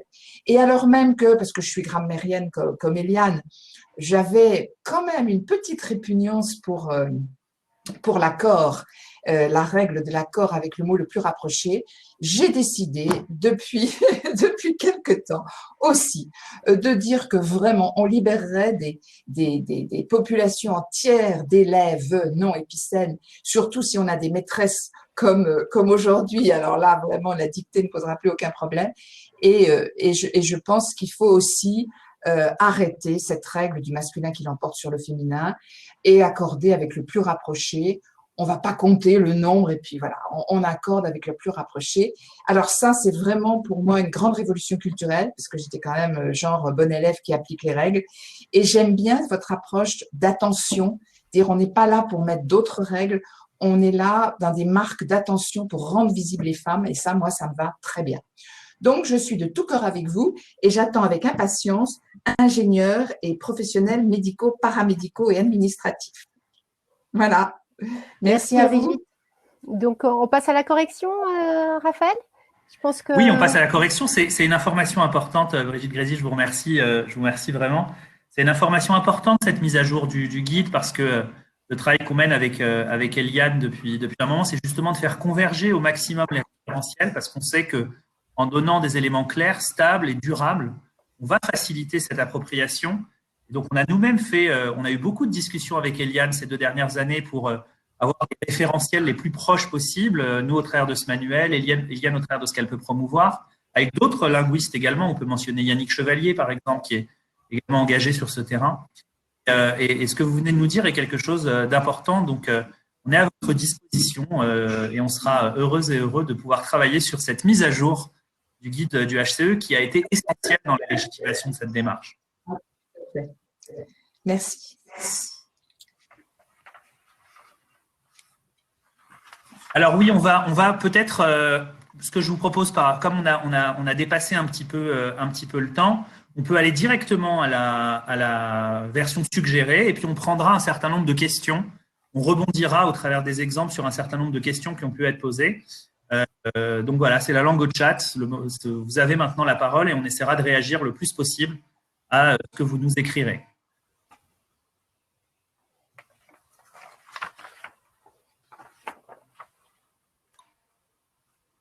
Alors, on a une première question. Le point médian est-il pris en charge par les logiciels de lecture pour les personnes aveugles, qu'elles puissent vraiment inclure tout le monde? Alors, il y a beaucoup de travaux qui ont été faits sur ce sujet-là. On a un autre sujet qui est de la même nature, c'est est-ce que l'écriture inclusive est prise en charge en termes de SEO, de référencement naturel? Et en fait, on a aujourd'hui des expertises qui sont divergentes sur ces éléments-là. La réalité, c'est que les logiciels suivent... c'est d'abord une question de volonté. Il n'y a pas d'autonomie des logiciels. Donc, par exemple, Antidote, qui est un logiciel de correction orthographique, repère maintenant l'écriture inclusive dans la nouvelle version et ne la repérait pas dans la version précédente. Donc, en fait, est-ce qu'aujourd'hui, les logiciels de lecture pour les personnes aveugles prennent en charge l'écriture inclusive? Je ne sais pas exactement, mais je sais que c'est possible. On avait même participé, Eliane et Carole, vous vous en souvenez peut-être, il y a 2 ans, à un hackathon où en un week-end, une personne avait développé un plugin qui permettait justement de se brancher sur la plupart des supports, des logiciels qui facilitent la lecture pour les personnes aveugles. Donc, ça ne me semble pas trop difficile. Je ne suis pas en mesure de répondre plus précisément à cette question-là. J'en profite, Raphaël, si tu réponds aux questions. Il y a une question sur la prise en charge par le clavier en fait, du point médian, parce que Brigitte a évoqué le point bas, qui serait plus facile et effectivement à utiliser que le point médian. Est-ce qu'on a avancé là-dessus? Est-ce qu'il y a des opérateurs qui essayent de mettre en place le point médian plus facile? En fait, on va vivre une révolution culturelle sur les claviers bientôt parce que l'AFNOR, et ça n'a rien à voir avec l'écriture inclusive au début, l'AFNOR va mettre à jour les claviers, c'est-à-dire que les claviers AZERTY vont pas mal évoluer dans les prochains mois. Il y a une mission de l'AFNOR sur la mise à jour de ces claviers qui va avoir comme incidence de faire apparaître le point milieu sur les claviers. Et donc bientôt, le point milieu sera disponible en 2 touches plutôt qu'en 4 touches, comme c'est le cas aujourd'hui. Et par ailleurs, on a sur le site écritureinclusive.fr la possibilité de télécharger un clavier où le point milieu est accessible en 1 touche. Donc, on peut le faire et c'est gratuit. Et puis sinon, sur le blog de mots-clés, vous pourrez voir comment est-ce qu'on le fait sur iPhone, sur Linux, enfin sur les différents supports, comment est-ce qu'on peut configurer son clavier pour que ce soit facile et rapide d'utiliser l'écriture inclusive. Je vais d'ailleurs mettre tout de suite le lien dans le chat sur cet article. Moi, si. Est-ce qu'on m'entend là? Oui, c'est bon. On vous entend parfaitement. Oui, moi, je suggère aussi d'utiliser la correction automatique. C'est-à-dire qu'on a tous et toutes dans nos logiciels un outil qui s'appelle correction orthographique. Il suffit de rentrer le point médian et puis lui mettre un raccourci clavier. Moi, par exemple, je me suis créé un raccourci avec 2 virgules. Et chaque fois que j'appuie, je fais 2 virgules, j'ai un point médian qui apparaît. Donc, je n'ai aucune difficulté à obtenir ça en attendant que nos y mettent. Allez, je vous propose qu'on démarre la correction. Peut-être qu'on prendra d'autres questions au fur et à mesure. C'est parti. Santé publique France, je démarre, Raphaël, a pour mission de protéger la santé des populations. Alors, rien de particulier, si ce n'est le terme population quand même. Eliane, c'est intéressant de rebondir dessus. Alors, le mot population est un mot collectif qui n'est pas un nom de métier ou quoi que ce soit. Donc, il existe à son genre. C'est le genre féminin, ça ne pose aucun problème. Si c'était peuple, ça serait masculin.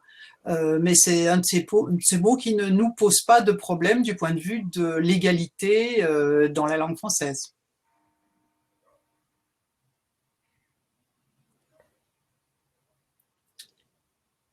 Son objectif est de renforcer les capacités de coordination essentielles à la gestion de crise.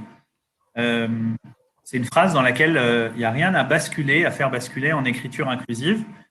C'est évidemment l'occasion de vous dire qu'on a volontairement choisi un texte. Le choix de ce texte avait 2 motivations. La première, c'est un texte dans lequel il y a beaucoup d'occurrences à basculer en écriture inclusive, on va le voir, et vous vous en êtes, je pense, rendu compte. Et puis la deuxième chose, c'est qu'on avait aussi envie de montrer comment est-ce que les institutions publiques peuvent participer à cette occultation. Tout à l'heure, quelqu'un partageait un article qui expliquait à quel point les professions médicales comptent un grand nombre de femmes sur le chat. Et en fait, ce texte d'une institution publique est complètement écrit dans sa version initiale au masculin générique. Et on trouvait ça intéressant d'attirer l'attention sur ce texte dans la période que nous traversons. Pour remplir son mission d'intervention, Santé publique France anime et coordonne la réserve sanitaire composée de 3800 professionnels de santé volontaires engagés, tous métiers confondus. Médecins, infirmiers, aides-soignantes, sages-femmes, ambulanciers, directeurs d'hôpitaux, ingénieurs sanitaires, etc. et l'établissement pharmaceutique. Pardon. Excusez-moi, je ne chante pas. Contrairement à Aurélie. Donc là, on est vraiment sur le texte très, très classiques qu'on va trouver sur nos sites internet, un peu dans toutes les institutions, et où des adaptations sont nécessaires. J'imagine que vous en avez fait assez facilement. D'abord, on démarre peut-être sur le terme professionnel. Est-ce que la correction peut s'afficher? Parfait. Donc, avec là un point médian. Et on n'oublie pas, évidemment, quand on a ce point médian, d'accorder ensuite le participe passé ou l'adjectif, ici, donc engagé, avec un point médian aussi ES. Ensuite, on a toute la ribambelle donc, des noms de métiers. Et alors, plusieurs sont à débattre. Alors d'abord, moi, j'aime beaucoup l'explication de, j'espère que vous n'êtes pas tombé dans le piège, mais d'Eliane sur sage-femme, peut-être pourquoi laisser sage-femme et pas mettre sage-femme et homme ou quelque chose comme ça. Alors oui, il faut parler de sage-femme, bien sûr, parce que c'est un sujet qui remonte tout le temps. Mais je voudrais d'abord parler de médecin, puisque dans l'histoire, dans la dictée, ça arrive avant. Et je voudrais rappeler que historiquement, le mot médecine a existé, que d'un point de vue morphologique, il ne pose pas plus de problèmes que voisin, voisine, copain, copine et je ne sais pas, cousin, cousine. C'est un mot qui a été condamné, vertement condamné par les grammairiens. Il ne fallait pas appeler des femmes médecins, mais s'ils ne l'avaient pas fait, nous parlerions aujourd'hui de notre médecine qui nous a donné des antibiotiques et on ne ferait pas la confusion entre la médecine, la discipline et la médecine, la femme, puisque il y a beaucoup de mots homonymes en français et que c'est le contexte de la phrase qui signale, qui fait comprendre de quoi on parle. Alors ensuite, moi, j'aurais quelque chose à dire sur infirmière, puisque moi, je propose que ça puisse être, si on veut, bien entendu, tout ceci est volontaire, qu'on puisse mettre infirmier.es, parce que évidemment, il y a le problème de l'accent, mais en fait, dans la lecture, on le restitue mentalement sans problème. Et puis, bon, alors, aide-soignant ne pose aucun problème, c'est bien corrigé. Sage-femme. Alors, sage-femme, eh bien, oui, il faut savoir que le mot sage-femme s'applique aussi bien aux hommes qu'aux femmes, puisque dans l'expression sage-femme, le mot femme désigne la femme qui accouche, la personne qui accouche, et que l'autre homme désigne la personne qui sait faire dans un événement aussi délicat qu'un accouchement. Donc, aucun problème, sage-femme, c'est fait pour les hommes et c'est fait pour les femmes. Alors, on va faire, si vous voulez bien, avant de passer. Oui, pardon, Ouais, juste dans le chat, il y a maïoticien qui revient à plusieurs reprises. Est-ce que, Eliane, vous utiliseriez maïoticien.n? Maïoticien est un comment dirais-je, une des marques de la sottise et de la nocivité de l'Académie française. La proposition du mot maïoticien date des années 80, lorsque la Commission européenne a imposé, enfin l'Europe a imposé que toutes les formations et tous les métiers soient ouverts aux deux sexes. En fait, c'était surtout fait pour faire tomber les derniers monopoles masculins, mais il y a un métier qui était 100% féminin, c'était le métier de sage-femme, et l'Académie s'est émue du fait que de pauvres hommes allaient être traités de sage-femme. Alors, ça montre à quel point, d'abord, ils ne s'intéressent que dans un sens, puisqu'ils se sont pas demandé est-ce que les femmes se sentent dévalorisées si on les appelle avec un nom masculin. Il n'y a que les hommes qui les intéressent. Et d'autre part, ils ne savaient pas ce que veut dire sage-femme. Alors, ils ont beaucoup insisté et donc ils ont créé le mot maïoticien, en ne proposant d'ailleurs jamais que les femmes soient dites maïoticiennes. Les femmes restaient des sages-femmes, c'est un peu des bonnes femmes, et les hommes devenaient des maïoticiens. Donc voilà, c'est un vrai poème que ce mot-là. Ils ont mis 15 ans à comprendre, la profession leur a expliqué, longtemps, ils n'écoutaient rien, ils ne voulaient absolument rien entendre, mais c'est fini, ils ne disent plus rien sur sage-femme. Ouais. C'est un exemple que j'utilise souvent en débat pour montrer que En fait, l'idée que l'inconfort dans les mots peut entraîner un inconfort social, c'est quelque chose que les hommes ont souvent, eux, très bien compris au travers de cet exemple-là. Et que donc, pour les femmes qui hésitent à féminiser leur nom de métier, on a là une preuve patente du fait que dans les rares cas où ce sont plutôt les hommes qui s'estiment lésés, eh bien, ils ont très largement réussi à faire entendre leur voix à l'époque pour proposer une alternative. Préciser également qu'on parle dans cette dictée, c'est pour ça qu'il y a écrit version suggérée en haut, c'est parce que précisément, on va vous proposer des suggestions de modifications, mais vous avez d'autres possibilités qui existent. Et on va d'ailleurs, lorsque ce sont les mêmes mots qui reviendront plus tard, rencontrer d'autres possibilités sur les mêmes mots. Il faut ici parler d'ingénieur. Ouais, on va revenir sur la slide précédente parce que là, on a passé trop. Oui, il y avait l'ingénieur. Voilà. Alors, ingénieur, effectivement, est un de ces mots qu'on peut, on peut faire un peu comme on veut, hein, d'abord, parce que le français est à nous, comme disent nos camarades linguistes. C'est le peuple qui tranche, c'est l'usage qui va trancher. Disons qu'ingénieur avec un E, ingénieur, donc, peut se concevoir puisque c'est un mot, c'est un nom de métier récent et que on ne peut pas le féminiser, enfin on peut difficilement, encore que, le féminiser en ingénieuse, puisque ingénieur c'est ingénieuse a comme fait masculin ingénieux. Donc on a un autre couple de mots qui désignent les humains. Donc, il ne s'agit pas ici qu'on pourrait confondre je sais pas, un avocat et avocate, un fruit et un humain, ou médecine et médecine, un humain et une humaine, et une discipline. Voilà, on est ici dans un exemple où finalement ce est tout à fait acceptable, de même qu'on a supérieur, prieur, etc. Les féminins en E-U-R-E en français sont rares, mais ils sont pas, c'est pas scandaleux. Simplement, il ne faut pas les utiliser de mon point de vue, il ne faut pas les utiliser quand il y a d'autres mots qui existent, qui sont très bien formés, qui fonctionnent très bien et où on entend bien le féminin. Hein. Donc, il y a des femmes ingénieurs aujourd'hui qui se disent ingénieuses, et si elles sont nombreuses à le faire, eh bien, elles imposeront ce mot. Le problème, c'est qu'on est dans une profession où les femmes sont minoritaires. Alors, les femmes féministes, en plus, elles sont encore plus minoritaires. Donc, c'est peut-être pas demain la veille que on va voir se normaliser ce mot ingénieuse.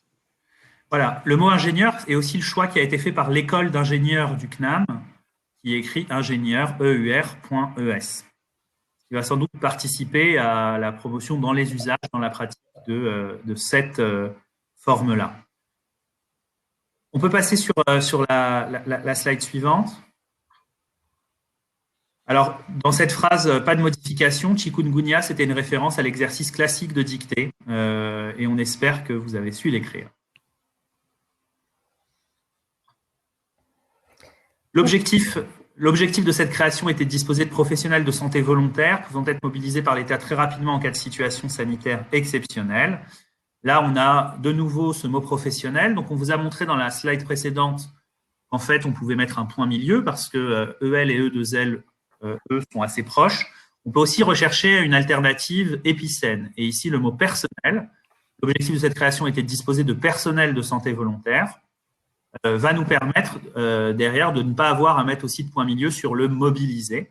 Donc, c'est une autre possibilité qui va vous permettre de ne pas recourir au point milieu tout en ayant une écriture totalement valable du point de vue de l'écriture inclusive. La réserve sanitaire a ainsi en charge l'engagement, la formation, l'équipement et la mobilisation des réservistes sanitaires. Ce terme réserviste, on ne l'a pas évoqué, mais c'est intéressant puisque finalement c'est un épicène. Oui, c'est un de ces mots qui sont valables pour les hommes et les femmes. Et ici, comme on n'a pas, sanitaire est aussi épicène, hein, c'est un adjectif également épicène, donc on n'a pas d'intervention à faire. Voilà, c'est nickel. Alors, je vois la réaction de Marie Pérez sur personnel n'a pas la même connotation que professionnel sur le chat. Alors justement, on veut vous laisser apprécier ça. C'est pour ça qu'on parle d'une version suggérée. C'est pour ça que dans le premier exemple, on vous a montré EL.LES et puis cette fois-ci personnel. Chacune aura sa sensibilité en fonction du contexte, de l'institution pour laquelle vous écrivez, vous pourrez considérer ou non que ces deux mots peuvent être utilisés alternativement. C'est une possibilité qui semble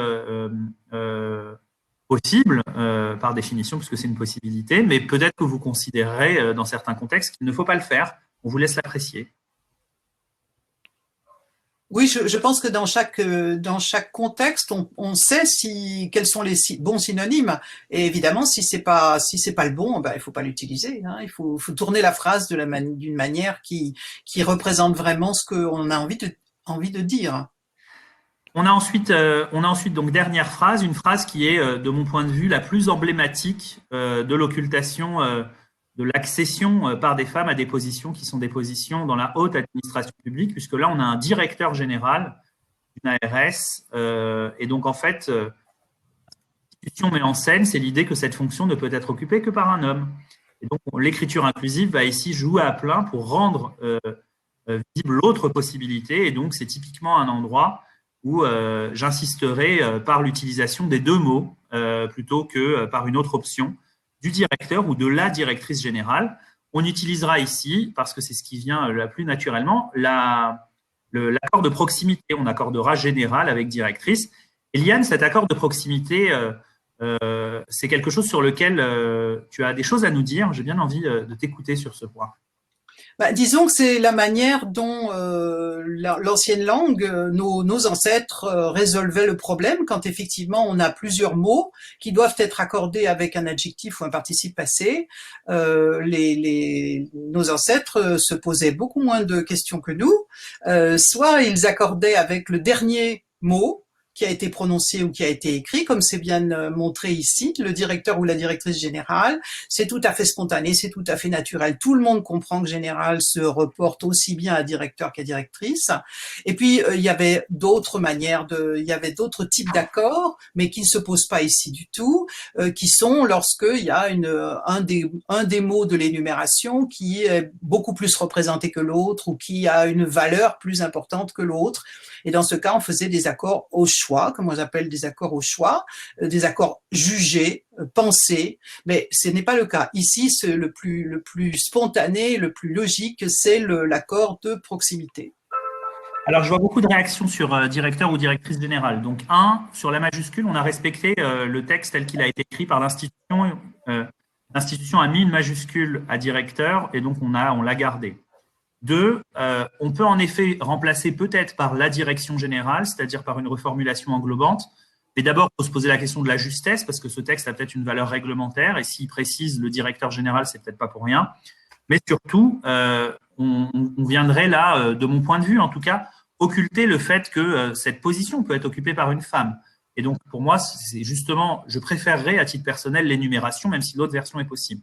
Et enfin, directeur.ris n'est, de notre point de vue, pas valable en écriture inclusive parce que, précisément, les deux suffixes sont trop éloignés et qu'on trouve que ça prête le flanc à toutes les critiques portant sur la lisibilité, sur la fluidité de lecture, etc. C'est pour ça qu'on limite l'utilisation du point milieu aux mots dont la forme masculine et féminine est suffisamment proche. Directeur et directrice, ça nous semble de ce point de vue trop éloigné. Si je peux ajouter quelque chose, c'est pas seulement parce qu'il y a des critiques qui se sont élevées que on reculerait en disant il faut pas le faire.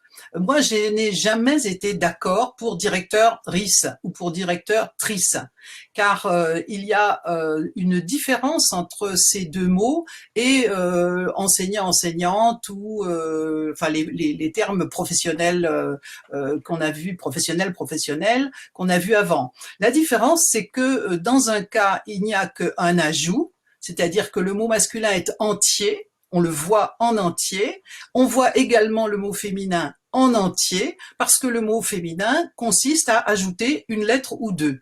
Dans l'autre cas, il s'agit d'une substitution. On doit substituer en passant du féminin au masculin une finale à l'autre. Donc, on a le mot masculin en entier et ensuite on a un morceau de mots féminins, la finale. Je trouve que idéologiquement ça va pas, que les femmes soient en morceaux et que le féminin soit en morceaux. Et par ailleurs, c'est plus difficile à la lecture effectivement. Or, notre propos, notre projet politique, si je puis dire, c'est que cette langue soit parfaitement facile à comprendre. C'est très facile de comprendre professionnel ou historien, historienne, alors que meurtrice, vif, vive, etc. Ces mots-là ils ont des finales compliquées, enfin, ils ont des différences, de vraies différences de terminaison. Il faut les écrire en entier. C'est du moins notre point de vue. Ouais. Dernière partie de cette phrase, des ressortissants français seraient impactés. Alors, on a une possibilité qui est d'utiliser un point médian, un ressortissant, un français et un impacté. Pour essayer de ne pas en avoir 3 sur 4 mots, on pourra par exemple faire une légère reformulation dans le cas où nos ressortissants.es seraient impactés. Et dans ce cas, on en a déjà plus que 2. Peut-être que d'autres formulations aussi sont possibles et permettraient d'avoir quelque chose d'encore plus fluide à la lecture. Si on peut afficher directement peut-être les corrections pour accélérer un petit peu. Là, on vous a fait d'autres propositions entre personnel et personnes du paramédical pour pas rester finalement sur le professionnel avec un point médian. Et puis sur la question aussi des infirmiers, infirmières. On a choisi aussi une double flexion, mais comme le disait tout à l'heure Raphaël, c'est vraiment au choix de chacun, chacune. Après, oui, on voit aussi là que infirmières et infirmiers spécialisés, on a fait un accord de proximité. Donc, d'abord, on a mis en ordre alphabétique, infirmière arrive avant infirmier, c'est objectif, voilà, il y a rien à dire. Et ensuite, comme c'est infirmier qui est tombé le dernier, eh ben, spécialisé est au masculin. Ça évite, on peut éviter, voyez, un point médian avec ça. Hein. Ouais. Alors, je vois Agnès, on pouvait écrire en effet femmes et hommes professionnels. C'est peut-être une formulation un peu plus pesante, mais du point de vue de l'écriture inclusive, si cette formulation a votre préférence, elle serait tout à fait valable. D'autant que ce genre de texte qu'on a là, et on les retrouve dans les règlements intérieurs, etc. C'est pas de la poésie, c'est pas des romans, c'est même pas un article scientifique ou un article de journalistique. Ce qui est visé dans ce type de texte, c'est la justesse. Donc, soyons le plus juste possible, et s'il faut un mot de plus, quelle importance, hein, ce ne sont pas des textes où il faut être concis, où on est contraint en place, etc. Visons la justesse. Voilà.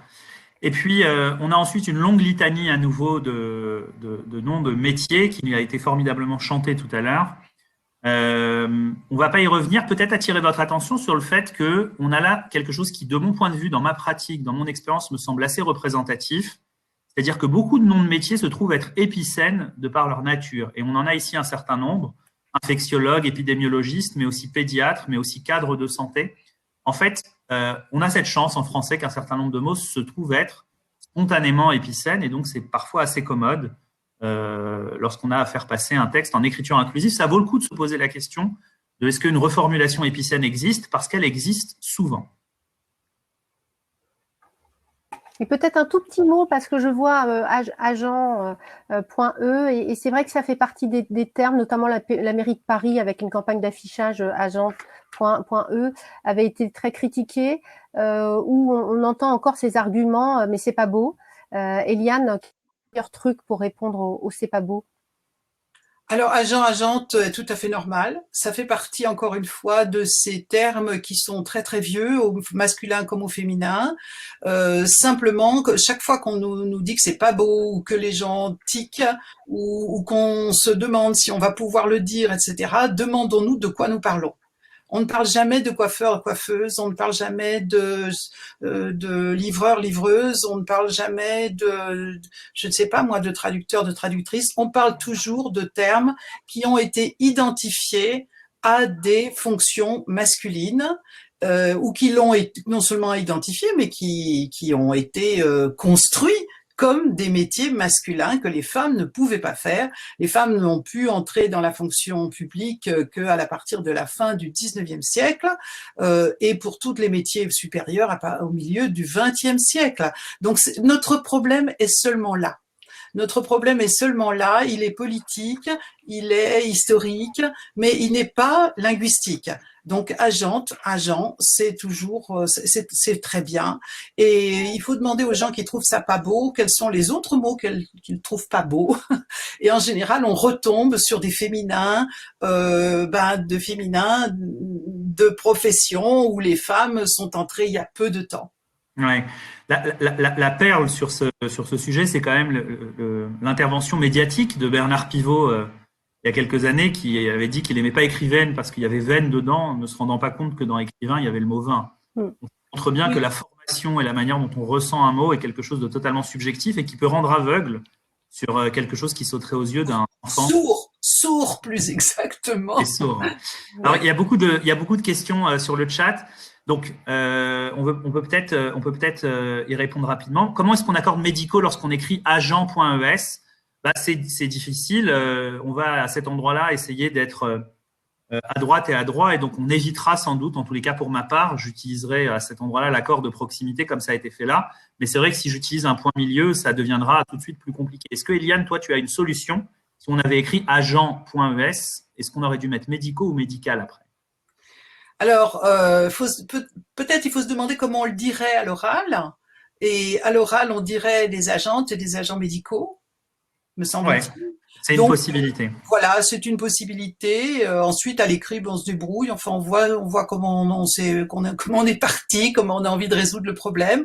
Moi, je trouve souvent que c'est mieux de peut-être. Enfin, ça dépend. Ça dépend. On fait un peu comme on veut, comme on le sent, en faisant soit on redouble l'abréviation. Sur l'adjectif qu'on accorde, soit on fait l'accord de proximité, et l'accord de proximité, ça dépend comment on l'a écrit, quoi, ou comment on le prononcerait. Voilà, et chirurgienne et chirurgien pourraient tout à fait s'écrire pour le coup, chirurgien.nes. Ah oui. Ça, ce serait tout à fait possible.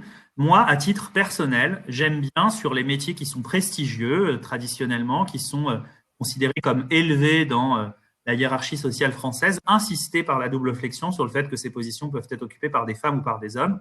C'est pour ça qu'on vous propose ça, mais l'autre version serait tout à fait possible. C'est là un choix personnel. Tout à fait. Alors, on a… Voilà, alors on va terminer. Eliane, vas-y, si tu veux. Non, c'est les mêmes problèmes qu'on a déjà vus. Donc, on a les mêmes solutions. Ici, on voit que le personnel administratif est bien commode pour ne pas avoir à se poser la question du administratif et administrative. Donc là, typiquement, voilà. Ça vaut le coup. Et puis, sur la dernière partie, on voulait vous montrer plusieurs possibilités. On peut peut-être passer sur les 1%, là, la dernière partie de la phrase. Donc là, typiquement, on a des noms composés, professionnels techniques et médico-techniques, techniciens et ingénieurs biomédicaux. Donc voilà différentes options. On a une option assez commode qui va consister à remplacer l'adjectif par l'expression du biomédical. Donc, plutôt que de dire technicien et ingénieur biomédicaux et biomédical, on pourra mettre technicien.es et ingénieur.es du biomédical, ce qui est tout à fait valable du point de vue du sens et qui va éviter d'avoir à se poser la question, qui fait qu'on va éviter d'avoir à se poser la question. Oui. C'est tout à fait valable, je suis d'accord avec toi. Notre problème ici étant que, la question ici étant que ce n'est pas les adjectifs qui posent problème, puisque technique et médico-technique, normalement, ça pose pas de problème. Donc, notre problème, il est juste de résoudre le professionnel. Oui, je suis sur l'exemple d'en dessous, sur ingénieur du biomédical. L'exemple d'en dessous, il est sanitaire. Alors, c'est biomédicaux qui posent problème. Oui. Donc là, on fait une reformulation. Et à nouveau, sanitaire ne pose aucun problème. Voilà. Et Carole, je te laisse peut-être le dernier mot sur le dernier bout de phrase, parce que c'est quelque chose auquel tu as souvent recours dans ta pratique professionnelle, tu nous disais. Tu peux nous expliquer la manière dont tu as infléchi la phrase? La petite ruse, les membres des pôles d'un… En fait, c'est de finalement procéder plutôt par catégorie, parce que le plus gros problème finalement de ces textes, souvent, c'est d'énumérer les métiers. Est-ce qu'on a réellement besoin d'énumérer sans cesse les métiers? Là, c'était pendant la crise Covid, c'était la caricature. Les posts LinkedIn à n'en plus finir à remercier. Nous remercions. Alors pour nous, c'était les gardiens, les techniciens de ceci, les machins. C'est super lourdingue. Donc le plus simple finalement, c'est peut-être de dire nous remercions les pôles de proximité, nous remercions la gestion, enfin d'englober finalement tous les métiers en les catégorisant, c'est moins lourd. Voilà, donc c'est pour ça que là j'avais effectivement proposé les pôles d'ingénierie. Et j'en profite, comme j'ai la parole, j'ai vu le débat là sur Française dans le chat. Effectivement, on avait fait le choix, si on peut revenir un tout petit peu en arrière, dans le cas où des ressortissants français seraient impactés. Effectivement, on a mis nos ressortissants pour enlever un mot. C'est là aussi quand on dit qu'il faut se sentir libre, c'est-à-dire qu'on n'est pas forcément obligé de dire français à partir du moment où il y a le no. Ça veut vraiment dire que oui, ce sont les nôtres, quoi, les Français. Mais sinon, effectivement, on pourrait tout à fait avoir des ressortissants .es, français.es et seraient impactés .es. Moi, j'évite vraiment d'avoir 3 points médians dans une même phrase, parce qu'alors là, bon, j'en ai été victime, c'est là qu'on se fait emplafonner, excusez-moi de l'expression, mais il faut vraiment aussi être un petit peu rusé, parce que les choses ont tellement avancé pendant 3 ans grâce à des petites diversions, des façons de faire un peu aussi discrètes, que je me dis que ça vaut le coup de temps en temps de se retenir sur le point médian. Et c'est là aussi quand on a un enchaînement, c'est-à-dire qu'il n'y a pas juste un mot à accorder, mais qu'il y en a plusieurs.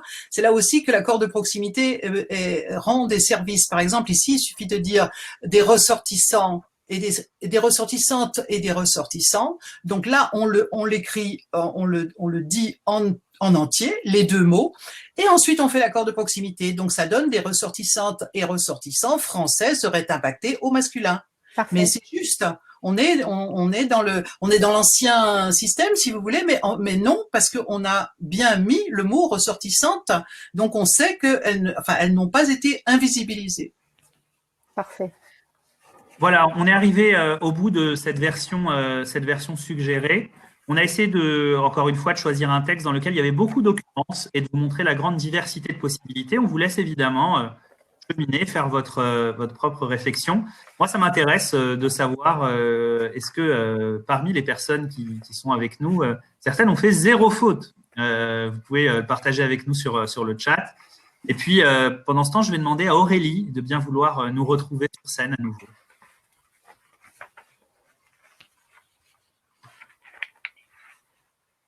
Alors, est-ce que certains ou certaines d'entre vous n'ont fait aucune faute? Il y a eu une seule faute à médecin.e. On réclame Aurélie à nouveau. Et à propos de médecins, on parlait hier et d'autres l'ont dit dans la discussion.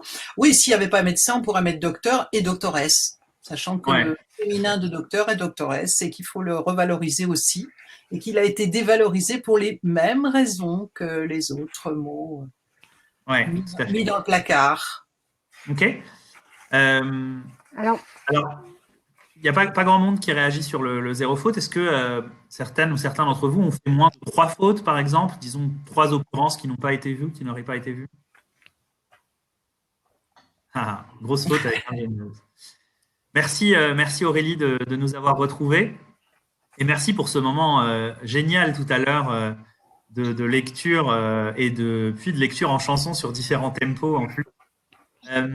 Alors, toi, tu penses comment tu t'es retrouvé dans cet exercice? Tu as trouvé ça difficile ou pas, finalement? Moi, j'ai trouvé la bonne place, franchement. J'ai trouvé ça très, très difficile et j'ai trouvé ça passionnant. Tout ce que vous expliquiez et voilà, je trouve que le mouvement qui s'opère et la simplicité avec laquelle vous nous guidez, tout d'un coup semble assez évidente. Alors j'espère que je vais réussir à faire attention et à suivre, parce que c'est pas évident. On a été tellement Enfin, on ne nous a pas appris les choses comme ça, donc il y a plein de mouvements à faire. Ça sera peut-être beaucoup plus simple pour nos enfants, mais je trouve ça merveilleux voilà, de réinventer les choses de façon beaucoup plus équilibrée. Et merci beaucoup voilà, de rendre ces choses-là assez évidentes finalement. Raphaël, je vais passer au remerciement peut-être de l'équipe parce que là, on est sur scène, mais en fait, il y a des personnes derrière, des jeunes femmes talentueuses de l'équipe à la fois de mots-clés, de l'équipe de Comment, dont je voudrais les remercier, Marie-Laure, Alice, Claire, Audrey, je dois en oublier. Voilà, et surtout, je voudrais aussi remercier le réseau aussi, Toutes Femmes, Toutes Communicantes, tout le monde était là derrière les claviers. Je remercie grandement Eliane Viennot, qui est toujours là dans nos événements, qui a une façon effectivement très, très limpide d'expliquer les choses. En fait, Eliane, j'aurais tout le temps envie de proposer que vous interveniez dans nos COMEX, etc., parce que c'est quand même laborieux pour nous, mais je sais que c'est pas possible, et puis ce serait un petit peu étonnant pour les patrons et les patronnes. Et puis merci aussi à Brigitte Grézy, ça fait énormément avancer les choses d'avoir ces chartes. Ça peut sembler un peu faible une charte, et en fait pas du tout. Nous, ça nous permet dans les entreprises aussi de nous appuyer dessus, de dire le HCE a promu ça, tel secteur d'activité utilise l'écriture inclusive, on ne peut pas faire autrement, et de pousser les choses. Voilà, donc un grand merci à toutes et à tous. Raphaël, je te remercie sincèrement parce que sans toi, cette dictée n'existerait pas. C'est la 3e, on était dans un contexte un peu compliqué et on s'est dit on l'a fait quand même, bravo. Et donc il me reste à remercier Aurélie parce que chapeau d'avoir lu et chanté ce texte quand même, on ne peut plus pénible. Je suis pas prête d'aller travailler à la santé, et donc en plus Aurélie, vous la réclamez, nous a dit que effectivement elle pourrait peut-être nous chanter quelque chose, et même quelque chose que nous n'avons jamais entendu, inspiré manifestement du confinement, c'est ça? Oui, alors peut-être que ceux qui m'ont suivi sur mes réseaux sociaux l'ont entendu parce que je l'ai joué comme ça un petit peu, mais c'est une chanson que j'ai écrite pendant le confinement. Alors avant de la commencer, je voulais vous poser une question Je me suis demandé si les langues, comme l'anglais où il y a moins ce rapport de féminin, masculin, comment est-ce qu'ils vont faire pour mettre un peu plus d'égalité, et est-ce qu'il y a plus d'égalité dans les pays où le masculin, féminin est moins présent? Je peux répondre, c'est une question qui m'est souvent posée, donc je peux répondre déjà pour ma part. En fait, il y a deux éléments différents dans cette question. La première chose, c'est que ce que ça permet d'observer, de regarder d'autres langues, et en particulier l'anglais que tu cites, c'est à quel point les résistances sont importantes dans le français de France. Parce qu'en fait, en anglais, on n'a aucun problème à remplacer spokesman par spokesperson, à remplacer chairman par chairperson, à remplacer fireman par firefighter, et à écrire dans les articles scientifiques pour référer à la figure de l'écrivain, par exemple, writer, et en mettant à la ligne d'après he or she, pour dire que cette figure d'écrivain ou d'écrivante peut être une femme ou un homme. Et en fait, ce sont des choses qui sont entrées dans les mœurs en 10 ans, là où en France, on a des débats interminables sur cette question-là. Donc en fait, ce que ça montre d'étudier l'anglais, c'est combien cette chose peut paraître évidente dans d'autres langues dès lors qu'elle est pointée du doigt. Et comment les usages évoluent vite. On peut même regarder le français parlé en dehors de France. En fait, moi, j'interviens régulièrement en Belgique sur ce sujet, et en fait, c'est pour moi à chaque fois un bol d'air énorme que de me rendre compte à quel point ce sujet-là tombe sous le sens pour nos amis belges dans la plupart des cas, et combien les crispations, les résistances sont moins fortes dans la francophonie ailleurs. Quant à la question de savoir si la société est plus égalitaire dans les langues, dans les sociétés où la langue l'est davantage que dans le français, en fait, ce que j'ai l'habitude de dire, c'est que l'écriture inclusive, c'est une condition nécessaire à l'égalité, c'est pas une condition suffisante. C'est-à-dire que, en fait, en utilisant l'écriture inclusive, on se rend compte que certaines fonctions peuvent être occupées par des femmes ou par des hommes. On redonne de la visibilité aux femmes qui occupent ces positions, à la réalité sociale qui, elle, est mixte. Ça ne veut pas pour autant dire qu'il n'y a pas de mécaniques inégalitaires qui sont à l'œuvre dans la société. Donc l'écriture inclusive, c'est pour nous une condition nécessaire la manière de faire changer les mentalités. Il y a évidemment d'autres choses à faire pour les faire progresser. Bon, attention, parce que le live storm nous limite dans le temps, donc on veut Oui, alors on va live terminer, il nous reste jusqu'au 5 minutes et comme on a très envie de… Aurélie, peut-être avant de te laisser chanter, je crois qu'on a une ou deux dernières slides sur les infos pour la suite, je vais les passer très vite. Donc vous avez reçu le corrigé dans le livret qui est déjà disponible dans votre boîte email, c'est ce qui s'affiche maintenant. Et puis on veut aussi, je vois que dans les réactions, il y a plusieurs questions. Vous pourrez accéder au replay dans quelques minutes, vous pourrez le partager sur les réseaux sociaux. Et si vous n'avez pas envie d'entendre la 4e dictée d'écriture inclusive qui aura lieu l'année prochaine, vous pouvez inviter vos proches à participer à un atelier d'initiation à l'écriture inclusive qu'on organise chaque mois. Le prochain est le 3 juin. Et puis, si vous avez envie d'engager le changement au sein de votre organisation, vous pouvez également télécharger un petit support qui vous expliquera comment procéder. Vous pouvez enfin demander, et ce sera dans ce cas complètement gratuit, à toute femme, toute communicante, d'intervenir au sein de votre organisation pour faire découvrir le kit pour une communication non sexiste. On sera ravis de venir également vous présenter si vous le souhaitez. Place au live. On va quitter la scène à nouveau, Aurélie, et te laisser le dernier mot. Peut-être dire, et je me tairai cette fois-ci définitivement, que vous avez également la possibilité, si on s'était retrouvé en vrai, comme c'était le cas les années précédentes, on vous aurait invité à boire un pot. Et donc, on va vous envoyer un lien sur votre boîte mail avec un Zoom sur lequel on vous propose à celles et ceux qui le veulent de se joindre à un after qui se fera par visio et donc qui nous permettra de suivre. Il s'affiche également dans le chat. Je me retire cette fois-ci et je te remercie encore beaucoup pour cette intervention géniale. Merci. Ce matin, j'ai entendu qu'on fermait la baie de Rio. Moi, je n'ai jamais vu comme le chantait Nino. Pourtant, j'en ai pleuré des larmes de crocodile.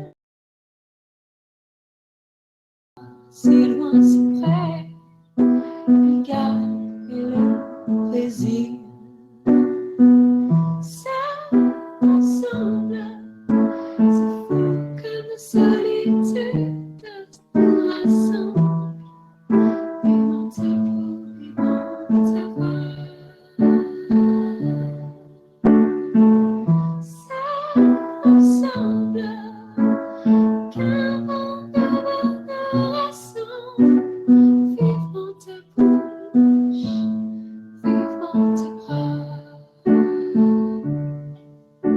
Je me perds dans les limbes où le temps me mange. Hier ou demain, au fond, rien ne change. Mais le soir, quand à la fenêtre, on entend la rumeur, nos voix, nos bras, nos gestes, tendus vers ceux qui ne comptent plus les heures. On se sent moins seul ensemble. C'est fou, fou comme la solitude nous rassemble. Vivant ta peau, vivant ta voix. Moins seul ensemble, qu'un vent nouveau nous rassemble. Vivant ta bouche, vivant tes bras. Mon inconnu, quand on s'embrassera.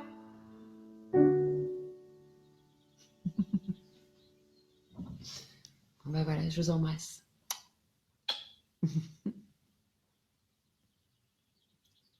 Et je ne sais pas comment vous quitter.